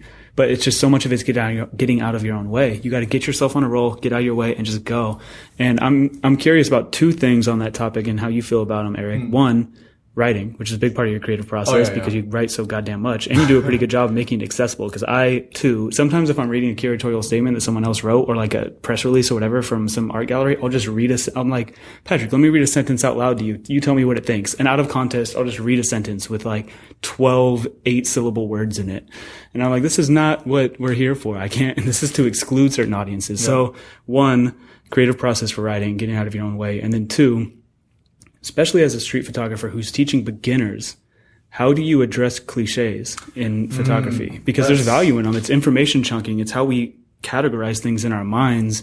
And it's useful information as human beings to have cliches and understand what they mean. But same as stereotypes. But how do you teach around cliches? Let's say. Those are really good questions. And so kind of going off to your point, Patrick, is I'm actually really interested in meditation as well. I haven't been able to have the discipline to actually do meditation in terms of sitting and doing nothing. I approach meditation in different ways. So, for example, one of the ways I love meditation is what they call walking meditation. So in street photography, one of my good friends, Rinzi Ruiz, he calls himself Street Zen. Yeah, and he first introduced the idea that like when he's walking on the streets, it's kind of like he kind of gets into the zone. He had his first show at the show you curated. In fact, you picked him. Yep. And so I feel like that's how I approach my street photography process. In terms of writing, I think this is also really tough too, but generally when it comes to the writing process, it's one of those things that I feel like I can't really force it. And another thing I realized too is that I used to think that it was like you have to write every single day, no matter what, kind of like the Stephen King approach. Mm-hmm. But now, have you read On Writing? Yeah, oh my god, it's such a good book. Anyone who's listening to this and hasn't read it, you're doing yourself a disservice. It's such a fucking good book. Yeah, and also one thing I'm quite interested in is like physical fitness and working out. And one of the principles I learned about working out is you're not supposed to work out the same muscle every single day, or else you're not going to get the gains, right? You need some times for your muscles to replenish. Same thing with if you're planting fruit or crops. You can't keep, reaping the harvest. There's times where you need to let it grow fallow and to replenish the fields. And so to take that analogy to writing, I was thinking to myself, that kind of makes sense. If you just keep writing every single day for the sake of it, you're not really going to give yourself a break to be more creative. And but even Stephen King, he would put something away. He'd lock it in a drawer for 2 months and not allow himself to look at it, or give it to other people and say, "Don't tell me what you think about it. Sit on this for a while, and then we'll touch base later." So he agreed, same thing. Yeah, so definitely, I was hugely inspired by them. And so now my writing process is I'll just try to fill my head with knowledge and not force myself. And also, I think one thing that helps is a lot of coffee. Like it's a coffee fiend. Such a good drug for that. Yeah, you just do a double shot or just drink some cold brew and just boom, the ideas just come. I'd risk it all for cold brew. You got to be careful with that though. I just read a piece from you in my research for this podcast where you were like, I need to cut out on coffee because I've been doing it too much. Oh yeah, so I had this thing where my throat would close up because I had like over caffeination, but we'll talk about that later. But in terms of my writing process, as you drink a double shot in the podcast studio at this very moment. But I use this one app. It's called IA Writer. You guys actually might have read like I've heard of it. It's like the most zen writing experience. So it's just full screen, all white, just text, and there's no formatting tools, anything like that, and you just write line by line. Oh, funny! I use Write Room. Yeah. Oh yeah, Is that the one that blacks it out? It's the same thing, just inverted. It looks like a DOS window, back in the day. Which one of these programs blocks out everything else that's on your screen? I think they both. I think they both do. Probably. And there's tons of apps like this, but kind of going back to my writing process. Yeah, to me it's meditation, and I kind of get in the zone. I cannot be interrupted no matter what. Yeah, absolutely. So usually I like going to coffee shops and stuff like that. Your second question, Jacob, in terms of teaching beginners, actually I'm so humbled by beginners because I think, and this is going back to the expert problem, is that once you're an expert, you're like, I know everything about street photography, and this is only the ways to do it. And so most of my workshops are focused on beginners. So people come and they're like, why can't you do it this way? And I was like, the expert in me is like, oh, obviously because of X, Y, and Z, because all the masters. And then I'll sit down and I'll think, that's a good question. Like, why can't we do it that way? And then that'll kind of lead me to a new insight. And the best teachers are like that. My favorite teachers in middle school and high school were like for that. sure. You'd ask a question and be like, let's see. I don't know the answer. I'll come back tomorrow. And you also feel like this too is like being creative is like, you're so into your field. You kind of get jaded after a while. It's like, it's not as fun or exciting as it used to be. So I'm certainly not as excited in street photography as I was when I first started, where everything's brand new and stuff like that. And so I do these workshops, and some of the guys come to the workshops are in like their 40s, 50s, 60s, even 70s. And when they're out in the streets, they're like little kids. They're like, everything's so interesting. They take like 2,000 photos in a day and stuff like that. And I'm like, man, I wish I was like that. So once again, it kind of goes back to every time I go on the streets, my dream is to be like a child again, to be a beginner again, where I'm not clouded by all these rules and bullshit and stuff like that. Also with my writing too is sometimes having too many rules about writing is not so good. One thing that's actually helped me was, going back to the whole idea of making it more personal. Why is it that we never have talker's block, but we always have writer's block? Right? Yeah. And so now whenever I write, I try to do it like a letter, like I'm writing it to a friend, or just saying whatever's on my mind. So I'm trying to write more like how I talk. And I found the process to be so much easier. Yeah, but you can still have the same problem trying to get across an idea. I mean, I'm sure that would definitely make it easier. You'll have something to say. You'll figure out something to say. If you're like, I have to sit here and talk to my friend for 10 minutes, whatever, you're going to fill that time with talking about something. Yep. But if you're trying to get across a difficult idea that they don't understand, the benefit of talking it out is there a sounding board so they can ask questions to help you explain it to yourself. So I guess if you were to imagine it in that way and take that meditative process, that would help. But there's still difficult ideas that are hard to get through that you wouldn't be able to explain to a friend. Well, and not only that, but the thing that I'm really honored by you guys inviting me here to the studio and doing this is that even being here in person with you guys, seeing your facial expressions, the intonation of your voice, and also the physical proximity, I kind of just get better ideas too. And even hearing these different ideas, like sometimes I hang out with photographers too much. And I think I could learn more from cinematography, more from just like other forms of art, like the idea of like going deep. And it's true. The deeper you go into the ocean, the fish get really fucking weird, right? Like the thing with the little light and stuff like that. I just watched Finding Dory with Cindy and the family. So I kind of know all about that. But yeah, it's definitely one of those things that, you have to introduce yourself to as many different types of people as you can. But what about like just focusing wholly on cliches? Is this like workshop number 3 that you tell them, okay, cool, you've done a really good job of capturing the shadow on the corner of that building. Yeah, or all the flowers in the neighborhood. You've captured every single flower. No, what do you gotta do? Quit playing. Is photograph the flower, but only keep the petals of the flower red, and everything else is black and white. That's goddamn, that Did is you come up with that? transformational. I think I'll be. Can you write a tutorial on how to do that? What if the flower's growing out of concrete? That it couldn't be possible. Damn, that's kind of symbolic, There's no way Patterson. that could be possible. That's cool. That's cool. No, but then God was like, yes. yes. Yeah. So talking about cliches. Sorry, I just collapsed from that idea being so whack. So the thing with cliches, right? I think whenever we think about cliches, I think there's different types of cliches, but I think a cliche, if done really well, is fine. I think we don't like it when cliches are just cheesy, or like what the British call twee, right? One of my friends, what do the British call it? They call it twee, T-W-E-E. Twee. Yeah. So next time you talk to a British guy, it's like, oh, that's so twee. And it's, oh, I know exactly what you're talking about. So I have a really good friend of mine who's also, I consider him my photographic mentor. His name is Charlie Kirk. Really dope street photographer. And people find him by just Googling? Probably best to Google Two Cute Dogs, TWOCUTEDOGS. Yeah. That's his moniker, which is pretty awesome. Yeah, and it's a win-win because no matter what you find, you're going to be stoked with the results. It's all winning. If you accidentally type 3, you're still for sure. You'll forget what you're looking for. Oh no, much better than a couple girls in a cup. So don't Google that one. I'm all not about that 2 girls 1 cup lifestyle. Okay, but one thing he told me what to try to avoid in photography is what he calls IKEA street photography. So you guys have ever been to IKEA, right? Hell yeah. And seen the Okay, so first of all, I love IKEA. Hey, my man. I love IKEA. I got all my stuff from IKEA. However, one thing I do not like to get from IKEA is the artwork from IKEA. Because you ever go to the artwork section of IKEA, like Like, what kind of art do they sell at IKEA? I mean, you guys are freaking curators, so like, what kind of art do they have at IKEA? It's the same kind of stuff that a government official would pass all the way through on a public art project that took miles and miles and miles of red tape to get through. It's the same thing. It's like, what could they get licensed? Who is banging stuff around upstairs? It's what could they get licensed to manufacture on a global scale? That's the kind of work. And it's kind of art that doesn't offend, right? All of it. So I think a lot of cliche art is just it doesn't ruffle any feathers. But one thing I've discovered in terms of art is you can't really call art good or bad, but you can certainly call art boring or not boring. So I think to be a good photographer is just don't make boring photos. And I think a lot of cliched photos are just stuff that you do as a beginner. And it's one of those things that you have to do cliche photos in the beginning because cliche infers that you're just copying what you've seen before. But isn't that what learning is, right? Like, I have a niece who's learning things for the first time, and humans learn by imitation.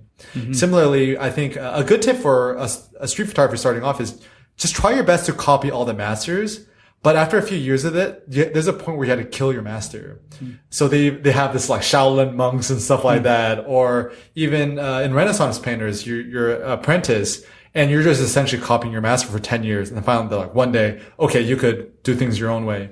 Or you guys watch a documentary, Jiro Dreams of Sushi? Oh, it's so fucking Yes, I gotta see it. Oh, you guys. So, another thing I know, everyone I must fucked up. see. Jiro Dreams of Sushi. It's So- must see.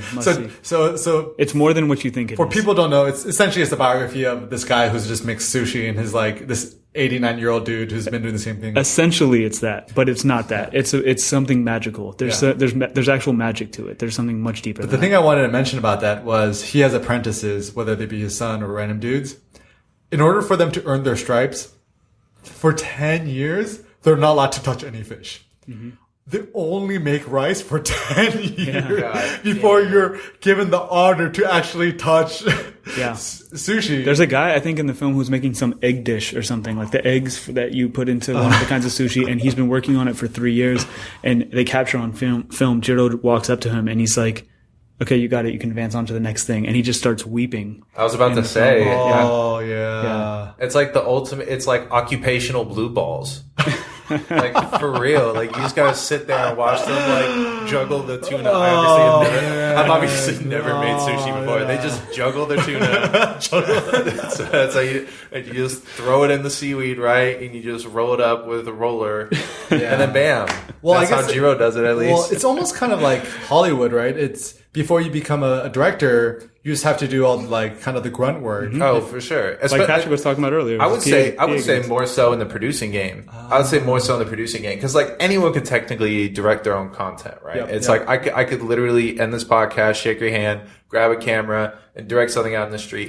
Spend $10,000 on books. Yeah. Producing, however, it's like 9 times. I guess in theory anyone can produce, but what I've noticed is that the pipeline is much longer because like there's assistant director and then there's director. And that's kind of the pipeline. There's like kind of second assistant director, but when you look at the production world, it's like you can be a production assistant for like 10 to 20 years. And before anyone says, all right, like I'm willing to bump you up to associate producer, like line producer or whatever. Production manager. Production manager, you know what I mean? And so like, that world in particular, my God, like occupational blue balls for day. Because no one wants to give up the throne. Like once you're killing it as a producer, like who the hell wants to step off? Like they make crazy cash sometimes. Well, it's Cindy's an academic, and the same thing with professors is that in the world there might only be 2 jobs for this one field, and you essentially have to wait till your professor dies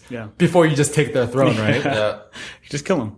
Yeah, just kill them. Yeah, it's fine. Like you're saying, kill your masters at some point. Cindy has a sinister smile on her face. So, but I would say she's plotting it out. The great thing about street photography is you do not have to get blue balls to shoot street photography because I know some of the best street photographers. All they do is shoot with iPhones or smartphones, and the game is open to anybody now. And I think we live in the most exciting generation ever because anyone with a laptop, a smartphone, and internet connection could do anything he or she wants. Like even I had this instance where someone stole my laptop when I was in Europe, and I was writing blog posts just typing them on my phone. And I was like, what? Like, this is kind of insane. And, you've seen like some people, even with their iPhones, shooting 4K on it and editing together a video and making a pretty good story out of it. Yeah, absolutely. I mean, it's like such a cliche, but it's incredible how much the iPhone alone has revolutionized everything. It's like from a photography standpoint, I think people take it I wouldn't say take it for granted, but I don't think people give it enough credit. Yep. Because if you looked at, there were probably images that were published even just 10 years ago on cameras that were of lesser quality. Oh, for sure. But they looked big and they had a long lens and you're like, God damn it, I'm a fucking man. I'm a real photographer. Look at my gear. Yep. Like, I'm doing it official. And if someone takes a photo on their iPhone and it's of equal quality, the composition is sound, the subject is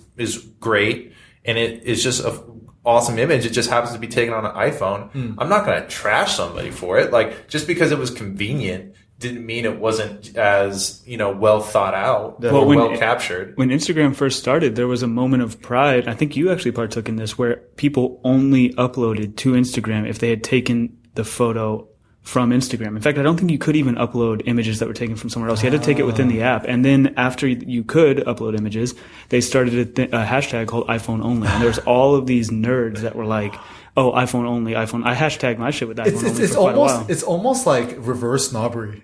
Yeah. It's like, first it was like all the pros shitting down on like the people just with iPhones. Then it was like, I only use an iPhone. You use a real camera? Yeah. Psh, like, look at you. You know what was funny? We had, when we did You Are Here Too, Shoot a Cop, the guy who won, he shot only on iPhone. And his first camera was the one he won from Leica. Leica gave him a camera. That was his first camera. What? And he started shooting with that afterwards. And he was like, I'm going to try this, see how it goes. And it was a digital camera. It was pretty similar. It was point and shoot, similar to what he was already using. But very interesting. How do you feel about iPhone's Instagram and how it's changed your world completely, turned it upside down?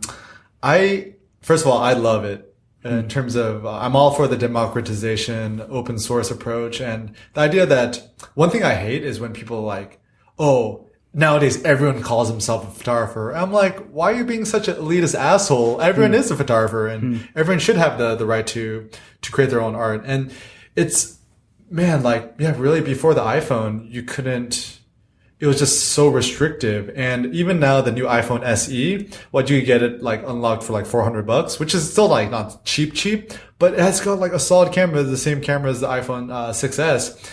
And so really anyone has the opportunity to make great photos, use platforms, social media like Instagram to share their images, to get feedback, to become better photographers.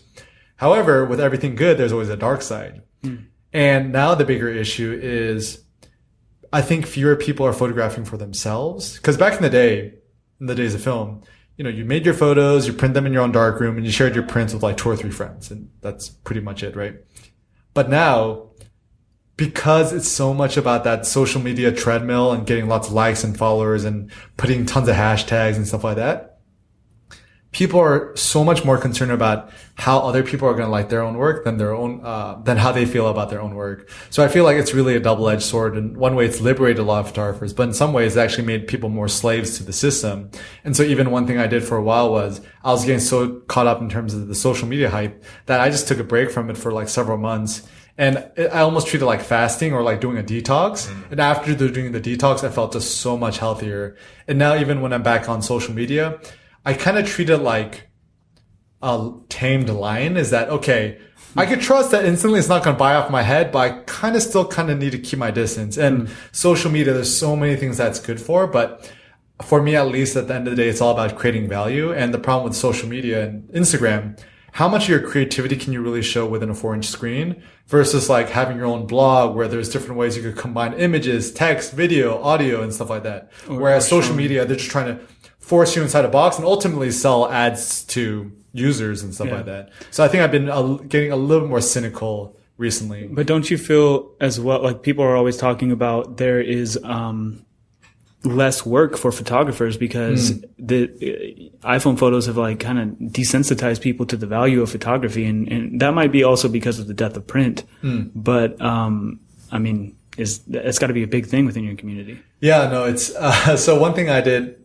maybe I did this 2 or 3 years ago, was I made all my photos open source as well. So, yeah, I wanted to ask you about that. You're kind of like the dark horse of the photography world, but how did you feel about the fact that, I mean, this is potentially damaging your peers by affecting the monetization of their work because they can't print their shit and sell it if one of the most famous street photographers in the world is giving all his away for free. Yeah, definitely. So, I mean, there's several things. First of all, to the photographers out there losing jobs, I definitely feel very sorry for them. And I definitely sympathize with them in terms of the changing market. But it's just rolling and can't stop. I think the way I see it is, I mean, this is just kind of more of a philosophical thing is, do you adapt to the world or do you let the world adapt to you?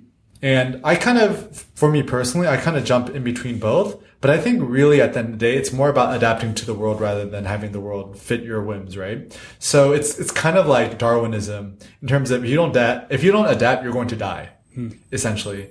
And I think I just kind of got lucky that I just kind of did workshops for a living. But the truth is now, because photography is so much more accessible, even a super high-end DSLR you get for like under $1,000 is equivalent to what a DSLR was like 10 grand, like even 5 or 6 years ago.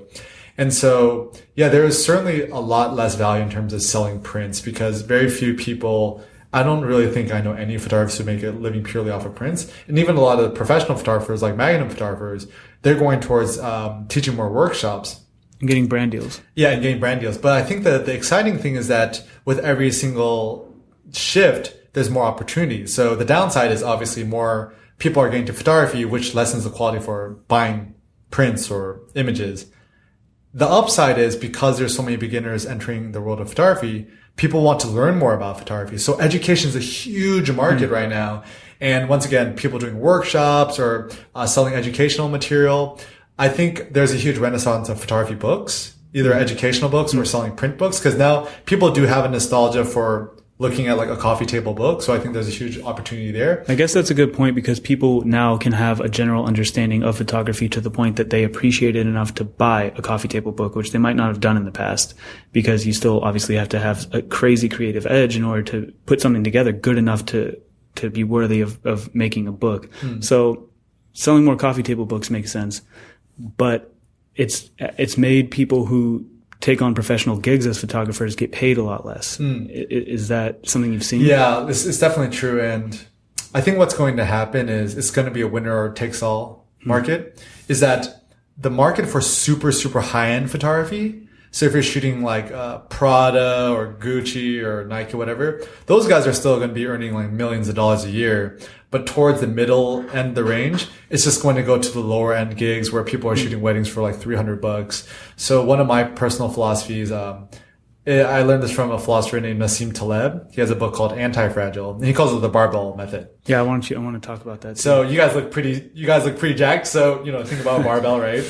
So the barbell has got the pole in the center, and then there's weights on both sides. It's essentially like getting rid of the middle class, like what's happening in the country as a whole. Exactly. So I think this is what I try to do, and I think this is the key to success in the future as artists and creatives, whatever, is that you have to take the extreme approach. You either give away your content for free and then charge a lot of money on the other end, rather than just trying to nickel dime everything in the middle range.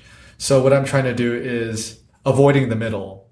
So like for example, the way I've applied this to my life is all of my ebooks, YouTube videos, and content, my stuff is available for free.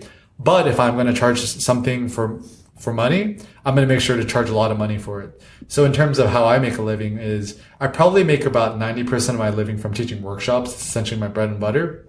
So people spend good money to attend a 2-day workshop for me. And I think I didn't really think about this when I started because I had no idea what I was doing. But if I could look back at it now, people, they read my blogs, they read my ebooks, they watch my YouTube videos, and that's kind of given me a sense of sort of trust or legitimacy. And then they're willing to attend the workshop because like I already know and trust this guy. And I think it's worked out for me really well.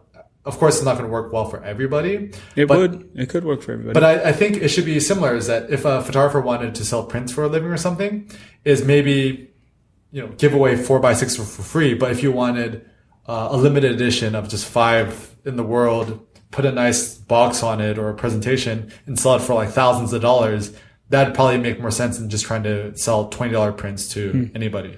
Yeah, I mean, I definitely subscribe to that ideology. I mean, and honestly, I think some of the first people to do it well were folks like, I would say the tech companies. General Assembly. I was going to say General Assembly. General Assembly. I mean, I was even thinking, you look at people like Spotify, for example, where it's kind of different because it's, in your case, for example, your target customer is always the same. It's, I guess there's two. There is I'm the photographer and I want to learn more. And then there may even be, hi, I'm a client and I want your services. So there's two there. There's a bit more of like a polarity with something like Spotify, where like you have your customers who want to listen to music and they're, hey, I want to try this out for free. I'll listen to the ads, no problem. Or I'll pay the $10, I'll get the premium. But then the advertisers throw down tons of cash for real estate on their site. And I think that the tech companies have looked around and said, especially the social based ones, and they've said, look, like no one is going to want to pay a ton of money to hop on our service, because if we create a service and it's great and we charge a ticket at the gate, what's going to happen is someone is going to come out with the same service, not charge a ticket at the gate, and they're going to get all the customers. So we've got to just rake in as many customers as we can, like up to the millions, and then look around at our board and say, all right, now what? Being flexible to the market, like he was talking about, like exactly, a reed should bend in the wind, otherwise it'll break. And it's a good point. I mean, same thing happened with me. I was making YouTube videos, and then I would sell my shoes to the people who wanted to buy it. Everyone else could just consume them in videos, and that was free. They were like, cool, yeah, I'll watch an ad. And then otherwise it was people paying top dollar for I should have charged more, but paying top dollar for custom shoes. General Assembly, though, that's how they Tell me about General Assembly. I don't know. Oh my God, General Assembly is 100% Eric Kim. Like, this is exactly what you should Wait, be doing. tell me about that. So General Assembly started in a similar way to Think Tank, actually, in which they had, I think it was like a developer and a marketing guy. I'm going to have to look this stuff up in the future. I'm probably going to say a bunch of shit wrong right now, but they essentially were teaching little workshops. Like, this guy was a developer and his homie was a marketing guy, or maybe a lawyer or something like that. And he was like, yo, you should be sharing this with people. And they started just doing workshops for their friends for free. And then eventually started picking up steam. They started sharing all this shit for free online. And now they charge top dollar for these, classes that people take that has like a 95% guaranteed you're going to get the job at the end of this class. So It's the alternative to college. They're completely changing the world through the internet because of this. It's the future of education. And I mean, honestly, you could probably teach a General Assembly course. You should hit them up. And I'm looking past you at Cindy when I say that right now. That's sick. But, I mean, I don't know if they do that. They don't do so much art stuff, but, they'll do some design stuff and things like that. Yeah. But, people want to know this kind of thing. They want to know what ISO is. They want to know what focal length is. They want to know these kinds of things. And you could probably, teach a lot of this. And if not, maybe they do a lot of social marketing and things like that. And that was their model. It was, we're going to give away so much shit for free, and then you can pay us for this. And a lot of services are doing that right now. HubSpot and a bunch of other people are doing it. And I think it's the only way to approach it nowadays, because why should your audience trust you if they can't see what it is that you're sharing? Yeah. And I mean, this is kind of like the world we live in, is that if you're going to watch a movie, it's so easy to pirate it, or if you're going to listen to music, it's so easy to pirate it. But I even heard what a lot of musicians are doing nowadays is that they monetize through selling concerts or also selling swag. Yeah. Right? It's the New World Order. So tell me I want to hear though about Anti-Fragile, because I saw that you quoted it somewhere, and I saw it, and it was a book. There's going to be a lot of research at the end of this. Like, there's going to be a lot of books both of us have to look up. For sure. One in particular I should tell you about, if I can find it here real quick. It's called The Secrets of Our Success, and it's by Joseph Henry, and you should look this up. So can you read like the bullet points of the book? Or I heard about it. I just heard about it today. I haven't read it yet, but I was like, oh, this is exactly what Eric and I are going to be talking about today, which is that our societies, the ones that grow, are the ones that are sharing with each other. So you'll find a lot of these societies, like the Spartans. Do you know anything? I'm all about the Spartans. Yeah, but their culture didn't expand out to where the Romans did. And it's because the Romans were sharing with all of these different cultures, and the Spartans kind of kept themselves together. If you take an Inuit and you stick him in the Amazon jungle, he's going to die in 3 days. For sure. He knows everything and has shared all of the information on how to survive in the place he was But if you don't share anything, you're not going to be able to survive. So interesting. That's almost like Americans and the Japanese, is that the Americans, I mean, I think the only reason why we're quote unquote on top is because our innovation comes from sharing information and encouraging kids to take risks and stuff like that. Whereas Japan, the issue with it is that apparently they're a very insular society where they don't really trust the outsiders and they're not really bridging off to international markets. So they're really good at what they're good at. Yeah. So yeah, no, that actually totally makes sense. That, you know, and I almost feel that in terms of what I do in terms of my street photography and my blogging is, I mean, this sounds kind of grandiose and kind of, I don't know if it's snobby or anything, but I really just want to help the world. And is there a way like empower other photographers with information and help society as a whole? I like the quote. It's like this ancient quote is, you know, treat yourself as a citizen of the world rather than a citizen of a specific place. And especially nowadays with the internet, it's so true. You have to be a citizen of the world or else you just can't succeed in today's economy. That's awesome, but I'm a fucking American, so. America! Yeah. Fuck yeah! Yeah, exactly. But tell me about Anti-Fragile. I want to hear about it. What was, and also, how were you exposed to open source? You got it from tech, right? Yeah, okay, so, I'll start first with Anti-Fragile and move to open source. So Anti-Fragile, the guy's name is Nassim Taleb. He's probably the thinker or philosopher who has had the most influence on me as of late. Cindy always makes fun of me. She's like, did you learn this from your best friend Nassim Taleb? Have you met him yet? Oh, no. That's one of my life goals. Maybe I'll meet him one day, but. We'll bring him on the podcast. Barry came in Nassim Taleb. Yeah, you heard but, it here first. So essentially he's a very unorthodox thinker. And in his book, Anti-Fragile, it's pretty much life is full of uncertainty, bullshit, and insanity. And how can you make order out of it? And how can you be happy? It's a very practical book. So there's different theoretical and philosophical ideas he brings up. So the barbell method. Another way you could apply the barbell method is it's probably better to have a day job and do super risky artistic stuff on the side rather than trying to make your art your full-time profession and be stressed out not paying rent. So even some of the most famous people in history, like Albert Einstein, he came up with a theory of relativity while he was working a full-time job at a copyright office. At the copyright office. Contributing to what you were saying too, because he was patent office, and he was experiencing all these different people that were exposing to new ideas, smaller things, but he was seeing people proposing new ideas every single day, and that contributes to. I read the Walter Isaacson biography on Einstein, and it's so fucking I need to read that. good. You have to read it. He did walk meditations too. Same thing you do. I read Isaacson's. Steve Jobs. I read that. That's the best book times. that's ever been written. I'd say it to fucking everyone. It's so damn good. It goes New Testament in the Steve Jobs book. Anyway, continue. And so another thing that's actually helped me as of late is just dealing a lot with artistic anxiety. So once again, in today's economy, it's all about production, right? Is that you hear about the internet content farms. You always just gotta feed the beast. Just kind of putting stuff out there. Unfortunately, it's kind of true. Is if a blog is not updated every single day, you're probably less inclined to check it out every day.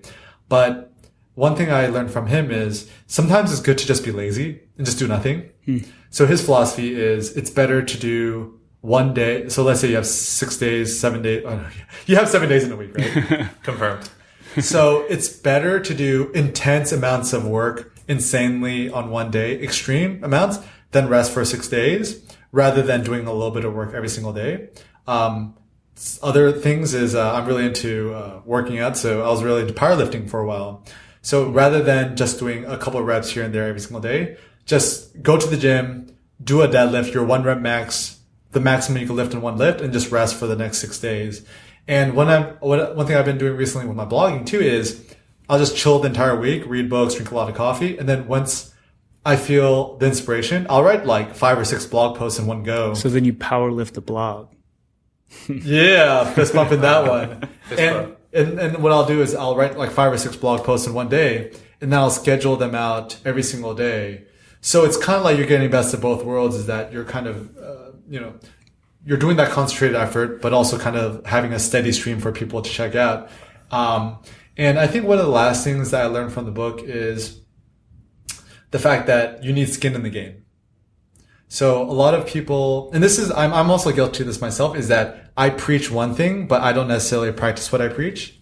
So for example, I would say, buy books, not gear. Don't worry about the camera. Just make good photos. But at the time I was shooting with like a $10,000 Leica. So it's like, people are like, okay, Eric, it's easy for you to say that because you had such an expensive camera. But one thing I realized is, okay, I'm kind of a hypocrite. So one of my favorite digital cameras is a digital Ricoh GR camera. You get it on Amazon for like $600. What is it called? The Ricoh GR, Ricoh RICOH GR. And I just been making photos with that the last 6 months as my exclusive camera. And I think I've probably taken better photos on that than my Leica. Are you sponsored by them? No. They should though. It's a good idea. I'll probably reach out to them. But anyways, I've been shooting more or less with that camera. And so I feel that any sort of creative, whenever you say something, you need to live your life according to those principles. And it's been, or like, other people who, like to preach one thing and practice another. So I'm trying my best not to contradict myself and just live according to my principles. But essentially at the end of the day, the things I'm trying to preach are like, don't worry so much about the gear, invest in experiences, education, and also photograph yourself rather than caring about social media. So if I'm saying don't care about social media, but I'm on social media posting things every single day and spamming everyone, then I'm kind of not living up to my standards. But there's tons of great takeaways from the book that you'd absolutely love. Yeah, I'll check it out. So how do you survive? You're an influencer. How do you survive by taking a step back from social media? Let's talk about this. Is a new thing for you, so let's talk about that. So that's a good question. Are you guys into Bruce Lee? Yeah. I like Bruce Lee. He's a cool guy. He doesn't know. He just talk to me. I mean, I've listened to some Bruce Lee interviews that are like hours long, so I understand the importance of Bruce Lee. He is like the GOAT of mental toughness. Yeah, he is like the dawn of just strength within your mind. He is such an essential character for anyone who is like focused on like self-empowerment and discipline. I think that's an appropriate intro. Yeah, no, for sure. And then Patrick's he's got the man bun, so he's definitely got his macho Asian Bruce Lee martial arts philosophies. Yeah, you've stolen it from the samurai. Yeah, for sure. But one of the things, so several things I've learned from him is every single day try to hack away at the inessential. So rather than trying to do one more thing every day, try to do one less thing every day. I try to do that. Which is super anti-American because Americans all about consumption, bigger is better. Several ways I've applied this to my life. Every single day, I try to uninstall one app from my smartphone. So now my smartphone is literally, just text messaging, my browser, and that's pretty much it. The undeletable folder. Yeah, you just drag everything into the undeletable folder. That's what I do. Right? I have they say it, do less things better. I unfollow one person on Twitter every day. Oh, that's smart. I love that one too. And so in order for me to, I realize, be more creative and produce more value for other people, it's just to have fewer distractions and think about what is the really, really essential thing that I do which creates the most value for other people. And for me, that's blogging. And so... Are you sad about that or do you like that? Like it first made me sad because once again with Instagram, like every time I upload a photo, I get on average like 1,000 likes. And don't get me wrong, that feels good. It's like, oh yeah, people on the internet like me. But your dick is 1,000 likes long. Exactly. But every single time I do it, I just get so overly obsessed with it. At the end of the day, after I'm dead, no one's going to give a shit about my Instagram. I don't even know if Instagram is going to be around like 10, 20 years from now, right? No, and when you die, by that time, they're going to put the total amount of likes you ever got on your tombstone. So you better stay on top of the game. That's kind of a dope installation. Oh, that'd be a good art installation. There will be augmented reality, and all of our Google contacts will see. Yeah. This is my idea on making it. Don't anyone one steal good it. quote that I read. Cindy would like this one too. No one has written on his gravestone, "Here lies Jacob. He has answered all the emails in his inbox." Yo, but he probably did. I try to come as close as I can. Okay, but yeah. So it's just kind of realizing what's really essential for you. They're making fun of my very specific OCD right now. I give you credit for that. No. I used to be a big inbox zero guy. Yeah. My you were, you did. My tombstone would be like, "He'll get back to you eventually."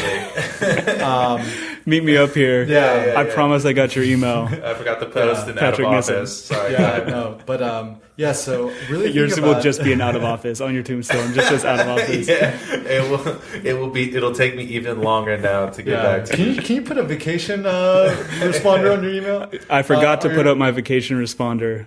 Here's my login info. Patrick Nisson. Vacation responder for your tombstone. But yeah, so really in terms of what's essential. So for me, it's blogging. And it's taken me a really long time to figure that out. And the fewer distractions I have, the more focused my laser beam is in terms of blogging. So it's so lame because every time I go to a party or go to a wedding, they're like, oh, so what do you do?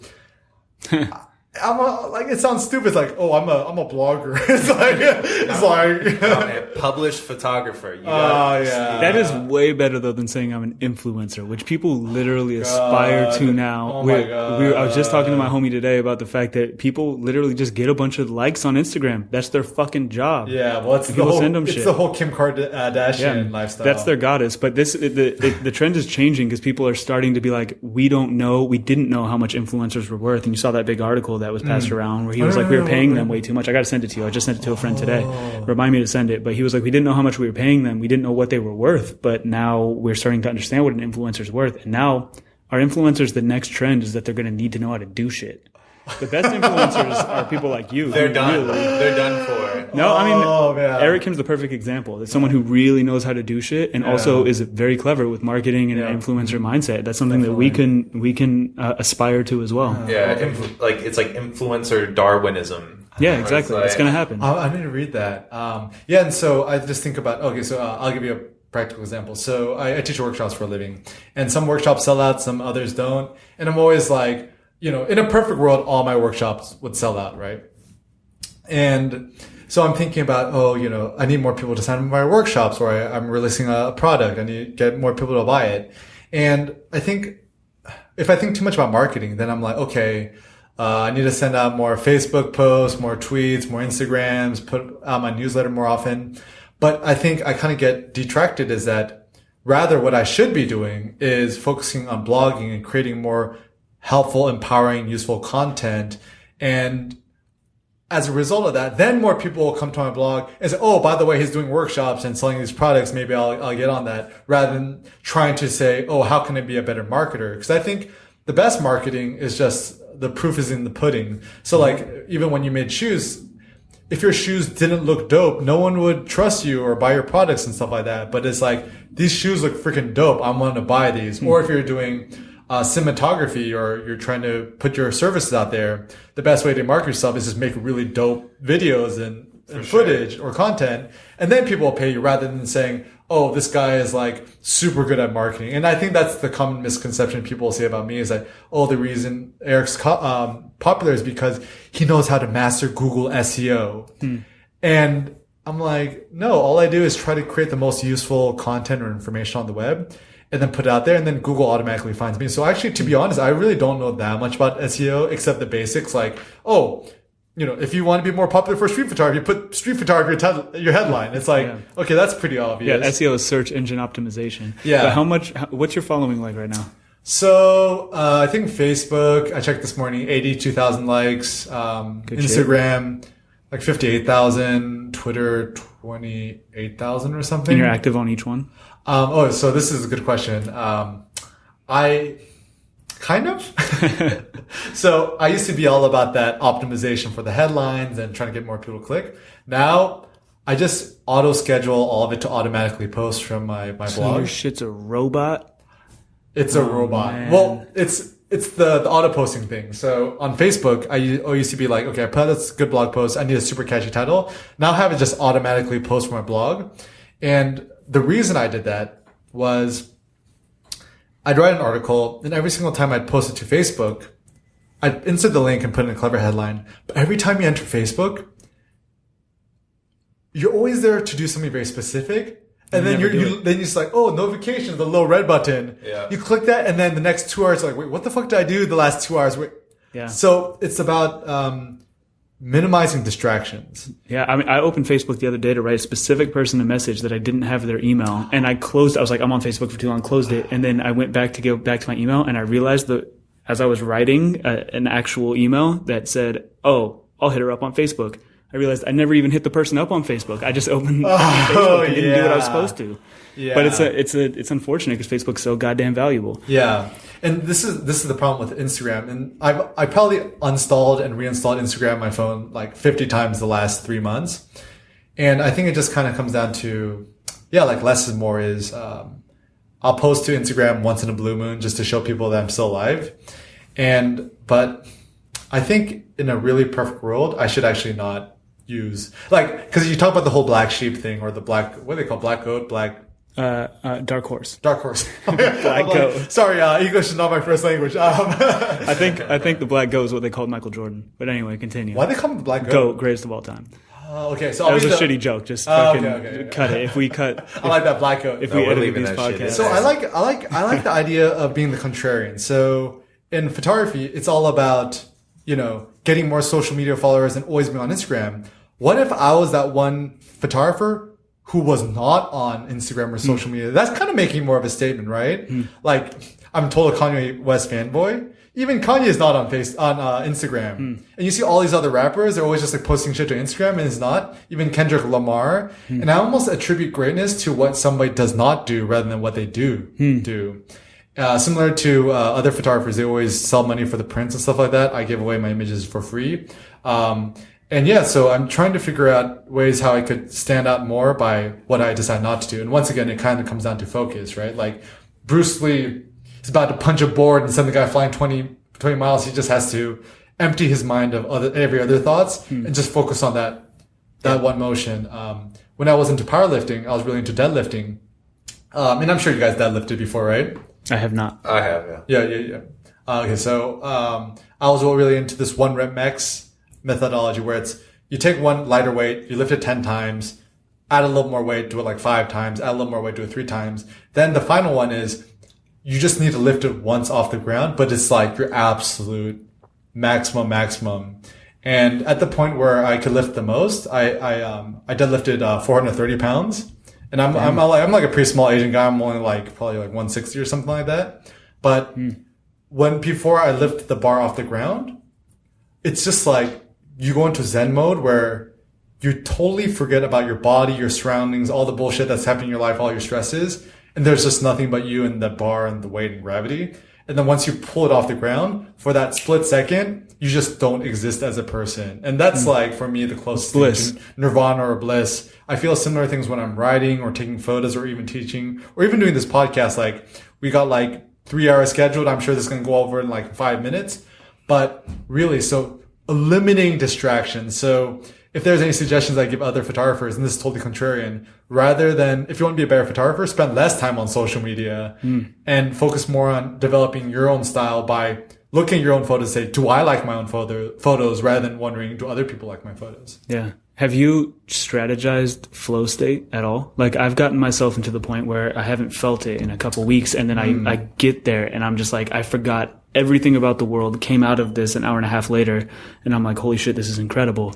Have you, but there's people who study, like, these are endorphins and this and that and the other. This is what all goes into flow state in a chemical, setting, and they try to achieve it as best they possibly can. For sure. No, like, okay. I'm actually really glad you asked me this, Jacob, because I'm super obsessed with that stuff. Because I'm only happy when I'm in flow state. Otherwise, I'm like pretty miserable, like other human beings. But flow state's so hard to get to. Yeah, it's so hard to get to. I've read so many books on it, but can I tell you what's worked well for me? Yes, tell us. Tell everybody. So I'll tell you guys all my secrets. Yeah, let's hear them. All my secrets. Eric Kim always gives away secrets. So first of all, this totally drives Cindy nuts. I always keep my phone on mute. So when Cindy calls me, she'll have to call me like 5 or 6 times, and like she's like, "Why'd you pick up my calls?" I'm like, "Oh, sorry, you know what I do." So she's actually very patient with me. That's one thing. The second thing is every single day I'm trying to eliminate distractions, right? So trying to think about one thing less I do. So I uninstall apps from my phone every day. And now I'm pretty much at the point where I have no social media. I don't have Facebook on my phone. Don't have Instagram. Don't have anything else. Another thing that's actually helped me a lot too. I don't know. So I have an Android, so I don't know how you do this on the iPhone, but I've disabled text message notifications too. So if I want to check my text messages, I actually have to open up my text message app to look at it. If someone texts me, it doesn't actually immediately pop up on my screen. So that's one thing. I'm the opposite of Patrick in that I adamantly remove all notifications from my phone. Yeah. Big fan. Another thing that probably the best thing is if I really want to get into flow state to do good writing, I just disable the internet. So I'll literally turn off this is another thing. I don't check my email first thing in the morning. So when I go to sleep, I usually turn off my phone completely, and I don't turn on my phone until around 12 o'clock so I don't get interrupted. Do you have an alarm clock? No, I don't use an alarm clock. How do you get up? Very late. Yeah, so I'm pretty bad. Like I usually wake up around like 10 o'clock. Oh man, 9 o'clock. Terrible. So whenever Shameful. possible, I try not to use an alarm clock. But yeah, so I don't use an alarm clock. I just keep my phone off completely. I know some people, they actually just buy proper alarm clocks. So not to get distracted with the phone, because anytime I pick up my phone, I'll be dicking around for an hour. I'm like, what am I doing? So I'll turn that off. Do you have a landline in case someone needs to reach you for an emergency? I don't understand. It's never an emergency. I don't understand. Also, another secret, coffee. Cindy's laughing at you like this motherfucker over here. If I want to get in a flow state and get some good phone writing, off. I need coffee, man. Like, I've tried to abstain from coffee, but no, it just doesn't work. You need the coffee. Also, one thing I've been getting into is intermittent fasting. So I intentionally don't eat breakfast, and usually the first meal of the day I try to eat is around 12 o'clock. Because once I start eating food, then your food starts to digest and you're a little bit sleepier. And I actually find that my best work is done when I'm a little bit hungry. Because you're like actually hungry, so you're like working, and it's like life or death situation kind of thing. And even one thing I've been trying to do to be more productive is actually not eating at all, but just dinner. So only eating one meal a day. So having like an epic dinner, and then just passing out and sleeping, and then waking up, and the whole day just not eating anything. And even though I'm a little bit hungry, it keeps me a little bit sharper.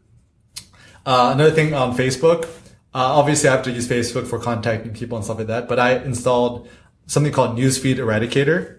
So I don't have a newsfeed on my Facebook. I haven't had one for the last 5 years. So you've been really stoked about the selection so far. Oh yeah. You haven't had to deal with all of your friends Exactly. arguing with each other. Because and like being all the miserable. stuff you see on Facebook is bullshit, right? Well, it's everything in social media is moving toward confirmation bias. All the algorithms show you shit you want to see, so that advertisers can sell you shit that you want to Exactly. buy. So Yeah, I actually use a software called what is it called? I think it's literally called Stay Focused. Yes, it's called Stay Focused. It's for Google Chrome. Oh yeah, yep. And you plug in certain websites. So for me, it's like I'm a sports junkie, so like ESPN and like Twitter, like all the sites that I just kind of nosh on that I don't really need. And it gives me 15 minutes a day. That's good. And the moment that it expires, a screen pops up and it says, "Shouldn't you be working?" Oh, I love that. And so I get 15 minutes a day to like absorb my content, so and then as smart. soon as I'm done, it's perfect because like as soon as that window closes, like as soon as that window pops up, you want to close it because like I've had like because I use two monitors and like I've had it like ESPN up on a second monitor and it expires. I'm not paying attention. And then someone walks in behind me and I'm working. They go, "Shouldn't you be working?" And I turn around and they're like, No. I'm just reading your screen. I'm just reading your screen. And it's like, there's just something so brutal about that statement. And I'm like, all right. that's pretty good. Do you know that's do you know like the whole the Odyssey written by Homer, where he tied himself to the mast so he doesn't get distracted by the singing of the sirens, so that he wouldn't jump into the water and die? Yeah. That's effectively the same thing. I love that. Yeah, I straight up tie myself Don't to a jump mat. into the water and die with all this. Yeah, and that's a the good sirens analogy. are like social media nowadays because they're distracting you with all the bullshit. Or like fucking porn, which Oh, is yeah. all omnipresent, Oh yeah, for sure. looming over your second monitor. Yeah, I'm actually looking at it right now. Yeah, yeah. We all have an iPad in the center. Don't tell me. Yeah, No, don't worry say about it. dude, Yeah, back up. It's like, It's why, the boys' why- club, it's like, Cindy. why is this table in the center slightly getting taller every single? There's a boys' club over here, okay? But I'm interested. I have a very particular morning ritual. Oh, what's your? I love to hear your morning So ritual. for me, it's my girlfriend usually leaves the house at like 9:15, 9:30. Yeah. So I try to wake up after she's already done whatever, taking her showers and stuff. But I will shower. I have to have a shower. It's Yep. absolutely so important. That's good. That's how I get myself started. And then the next thing I do is I plug in. I figure out what sneakers I'm going to wear today. That's very important. It literally is the next thing I do. I match my socks to it. Yep. And then the next thing I do after that is I'm the opposite of Zuckerberg and Steve Jobs, where they wear the same thing every day. I'm like, nope. First inspiration of the day is what sneakers am I going to wear? And then I put on headphones and I start playing podcasts at 2 times speed. And I always have a good. Oh, so cue what do you going. do? Why do you do the 2 times? I want to speed? consume twice as much content and drive everyone crazy around me if they ever hear it coming out of anything. Yeah. Wait, can you actually understand it if it's going that quickly? Some people talk too fast, and I have to slow it down to 1.5 or 1. Yeah, it sounds like I don't even know, like a Bone Thugs a cappella. Kind of does sound like that. But so I do that, and then I go start making a smoothie to get all my greens in for What the kind day. of smoothie you have? I mean, it's different every day, but a lot of times, again, I'm not like Zuckerberg. It's always got some kind of like chia seeds or flax seeds in it. And I usually will take juice, which is not that good for you, but like some kind of greens juice to make it taste better. You're having the downtown LA $10 juices, right? Well, I get like a big jug of it and pour it in. Nice. And then I smash in as much leafy greens and stuff. My girlfriend won't eat it. It won't take the smoothie. You're like Cindy's mom. She does the same thing. Yeah, well, it's the way to get it in for me. And then I'll throw some frozen berries in there or whatever. And then the next thing I do is I start stretching and then I work out. But the whole time listening to podcasts. And then if I check my email to see, what do? Yeah. It's kettlebells. I do different kettlebells. Kettlebells. That's the way to do it, baby. It's the only thing I can really have in my apartment. And I am so adamant about if I'm going to work out, I'm not going to pay for a gym membership unless I get really serious about it. And I can prove to myself if I'm serious about it based on how willing I am to work out for free. And then if I'm like, I'm not getting what I need out of this workout, then I'll take it the next step to the gym. But right now I'm getting just enough to like keep myself eating. Did you do the one-handed swings yet? I haven't done Get on the yet. one-handed swing. He's not that advanced. That's next level shit, man. I need to get more onto it. He's not that advanced, man. And then I check my email real quick to see or text to see if there's anything pressing that I need to get to. A lot of times that's in between this whole thing. And then I bike to work. And my bike to work is the most valuable time of my bike to and from work is the most valuable time of my day. A lot of times because I don't really eat it except for that smoothie. So I'll pick up whatever I'm going to eat today. And that is always like something I'm excited for because I'm usually pretty starving by that point, purposefully. And then once I get here, it's time to fucking get started. So it's like I've been mentally preparing. I land and it's just like, let's fucking hit the gas and go. What's your your morning routine? I feel like Patrick's is different every day, so I'm curious about this. All right, well, it truth be told, it actually depends. And that's ideal for me, by the way. I don't get that every day. I get it probably like if I'm lucky 60% of the week, I get to do that. But I'm also pretty good if I don't get to have my ritual, I survive because I know I'm keeping myself pretty steady. Like when you're traveling, I'm sure. Yeah, for sure. For me, it depends on whether or not so my girl works at an agricultural institution in Santa Barbara and San Bernardino. And, we know what that means in California. And so sometimes she's like staying on the property there so that she can save on gas money and all that stuff. And so she's gone. I actually wake up early and like 6, I wake up before the market opens at like 6:15, 6:20. And I've just been really curious about like stock market in general. So like I've got shares here and there of like little stuff, like nothing intense. Like I don't have the capital to be really blown on that, but like just kind of curious, just looking at it. It's also great. It's also just a good time to get up and like read the news, kind of get up to speed on what's going on. Coffee's a must. Try to make breakfast. I'm usually pretty good about it, especially if I'm going to the gym, which I am now. That's interesting. I keep my coffee until after I've eaten lunch because I don't want to slow down. Oh, hell no. I can't do it first thing in the morning. You're tripping. That's like the first thing I do. Like I am like a useless piece of garbage without like coffee. Like I bet you could train yourself to not be that, but it's really, really, really I've actually been trying to push my first coffee until around lunchtime too. Interesting. But Patrick just fucking sticks in an IV and just walks around all day. Yeah, that's like literally the first thing I do. And I don't know. I just like what I do. Emails is the first thing I do too because I need to know like what I need to know. A lot of times I'll send off an email later in the afternoon to a sponsor I'm hoping to get or someone that is a bit of a reach, but I'm just going for it. Because I feel like the rush is over for them for the most part towards the end of the day. Have you ever looked up when is the best time of week to send out an email? No. I mean, I try not to send emails on Fridays because if an email lands in their inbox on Friday and they're already kind of not interested and then an entire weekend's worth of emails piles in for them, they're going to be like, all right, fuck this guy, next. Like, what do I really got to focus on? So I try to avoid Fridays. And then I just get to work. I mean, a lot of times I'll schedule out my day the night before. My dad got in the habit of doing that and really instilled that upon me. Like I kind of slip in and out of that habit, but I am in the process of building that habit. So it's either built into my calendar itself, or a lot of times I use Evernote and just build a checklist and just say like, okay, what am I hitting next? And that's pretty much it. I mean, a lot of the work we do here is administrative, but then at any moment, like we might have a show come up, like Break Bread, for example, where I can barely get to my emails because like I'm waking up at 8 a.m. to like let a herd of glorious break bread attendees in, and then all I'm doing all day is sitting at the front desk being like, hey, thank you for coming. Hey, like this is here. Hey, thank you for coming. And like, put the record on, put the needle on the record and just let it run and repeat over and over until it's like 5 p.m. we close. Yeah. And other things come up too. Like you said, for us, a lot of it's administrative. So we're running a business. So like the other day I was like, yo, Patrick, whatever you got going on today, we have to make a pitch today for this big project that we were trying to be involved in. Like we got to drop everything. And then he has to do that and he has to drop everything. And like the last few days I've been working on a mural up the street.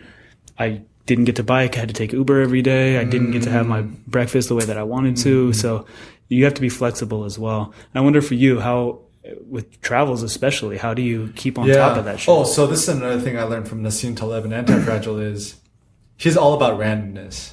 And he loves randomness, which is actually very anti today's modern society because it's all about, creating a rock solid routine and certain rituals or certain habits and stuff like that. I will say I do try to throw in one day of surprising myself with whatever I want to into every week as much as I can. Anyway. No, that's awesome. And ever since I was college student, I think I was a self-help junkie. Like I'd read so many self-help books and, even though I'm Asian American, I'm probably like 90% American in my regard. So I'm always about self-improvement, trying to optimize things efficiency. But one thing I've actually been trying to do is trying to be as unplanned and unstructured as possible. And it's actually made me a lot less stressed, a lot happier, and I think more productive in a lot of ways. So for example, I try to make a routine where I'm always waking up by a certain time and doing certain things at certain times. But the problem is, no matter how hard you try to plan to make something perfect, it never is. And I think it's just like a law of nature, right? Yeah. So like, I'd be like, oh, okay, no matter what, I have to wake up 6 o'clock, work out and do X, Y, and Z. But let's say my friend's like, oh, yo, let's go clubbing in Vegas. Like, all right, cool. Go clubbing in Vegas. You get like shit-faced. No way you're going to wake up at 6 a.m. next morning, no matter how hard you try. I mean, you could, but like, you would just be so miserable. We had to push this podcast a couple hours because you were literally in Vegas. I see your wife beautifully, shyly kind of smiling over there in the corner like, I did this to him. Yeah, so without putting Sydney on blast, it's all her fault. Not just kidding. Yeah, we just came back from Vegas and I passed out super early. I must have slept at like, 10:30, 11. I just passed out.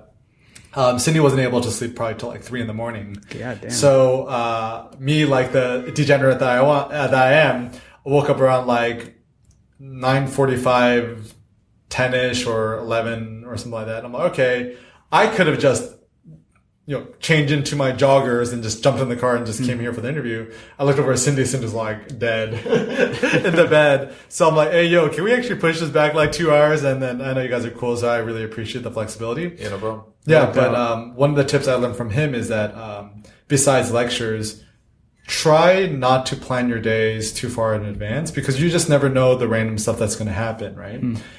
So nowadays I try to embrace randomness to the best of my abilities. Because I used to be frustrated. Like I'd wake up and I'm like, I really want to work out this morning, but I'd have to help Cindy's family with something rather than be like, oh man, I have to help her family with something. I'm like, that's cool. I could just work out later.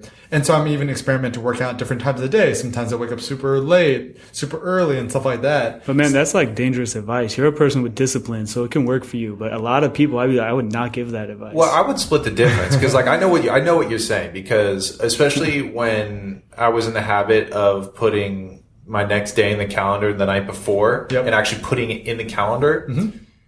I would wake up and then, just like what happened 2 days ago, like I wake up and the first thing on my list is like, send letter, send letter. What is this? The fucking send stamp on letter. Buy stamps. Yeah, exactly. It was like, send Jenny email about, like rap show at Think Tank. Yep. And then like the very first thing that would happen is like, oh nope, we got to find the GoPros because the artist is doing this today instead of tomorrow. And then I'm like, okay, well, like I look at this little like house of cards that I built and it's already falling apart. Yeah. But I think what is valuable is just simply getting in the habit of not only listing out your to-dos, but budgeting the time. Because that's what I would do. Is like I wouldn't just like go with I wouldn't go in Google Calendar and be like, write email to Bob just saying thanks. I wouldn't budget that for a fucking hour. Like that's stupid. Like I would really make sure it was to scale. And so that when I have something like my iPhone where I can literally drag and drop these little like boxes that have these tasks, I can appropriately budget my time because it's interesting. Budgeting time is such a good way to put that. Yeah, because I mean, like in your case, I know exactly what you're saying. Where you're like, especially if you're habit building, because if you're building habits, consistency is key. Yeah, it's absolutely key. But at the same time, you don't want to derail. Like if let's say you want to start working out, and so you say, okay, Monday, Wednesday, Friday, 9 a.m. No exceptions. You set that for yourself and you do it for 2 weeks without fail. Yep. And then one day, the Monday of week 3, you slip off the rails, and then all of a sudden you are vulnerable to derail yourself off of this path because you've already broken your rule, which was, I'm going to do this Monday, Wednesday, Friday, no exceptions. By the nature of saying, be a little looser, chill out a little bit, allow yourself to kind of go with the flow of the day, you're able to be in a position like you were where you can, instead of saying, oh my God, everything's fucking ruined, it's 9 a.m. or bust, you can say, hold on. I know I usually have this thing at 6 p.m., but I know that this person just canceled. Yeah. Why don't I just do this then? And then you just, whether you use your actual calendar on your phone, whether you're doing it in your head, just take that little block of time that you budgeted and sneak it down to 6 p.m. Oh, yeah. Those things are so valuable. That found time, when someone cancels a meting, you're kind of like, oh my God, I can do anything now. This is so fucking great. Because I'm someone who has... so many kettlebells. I have OCD. So for me, it's a little bit... It's that shit's more difficult. Like I've had even like dating and shit, people will be like, yo, I need you to be a little bit more spontaneous. And I'm like, I've scheduled spontaneity time. It's over here. You're like Cindy. And so for me, it's like, I will literally schedule a day where it's like, I'm going to be spontaneous. Like, what do I want to do today? I know I'm going to go to LACMA. Yep. But I'll find some shit to get into over there. I need to see the new show at LACMA. So that's my Friday. I'm just taking this day off to do whatever. So I'll chunk that time out. So maybe a healthy middle ground is somewhere, because you like to change the game up pretty often. Like you were a very well-known street photographer, and now you've abandoned street photography. Not abandoned it, but you've moved from street photography to a personal project. Definitely. And pivoted is the word. Yeah, pivoted. Let's use all these Silicon Valley terms. Cross-promotional deal mechanics. Pivot. Synergy. Oh, yeah. Synergy. We are using Bay Area terms at the moment. Yep. Hyphy. Am I right, you guys? Yeah. Stupid, dumb, and hyphy, yellow bus, retarded. Yeah, we say.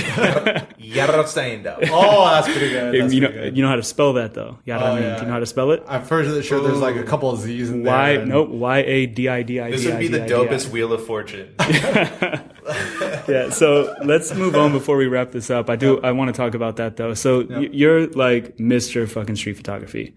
And then you started a project about your beautiful wife, who's now your beautiful wife, wasn't at the time. But speaking of influencers, she was number one influencer in your life. That was a good one. Yeah, that's good. My girlfriend's going to look at this and be like, am I influencer in yours? What's going on here? Anyway, so why? Okay, so it's the whole, do you adapt to the world? Do you let the world adapt to you? I think for the most of my life, it was more about, I want the world to play according to my rules, and I want the world to bend to my wills, right? The biggest thing was when I moved to Michigan. So Cindy was studying her master's at Michigan State.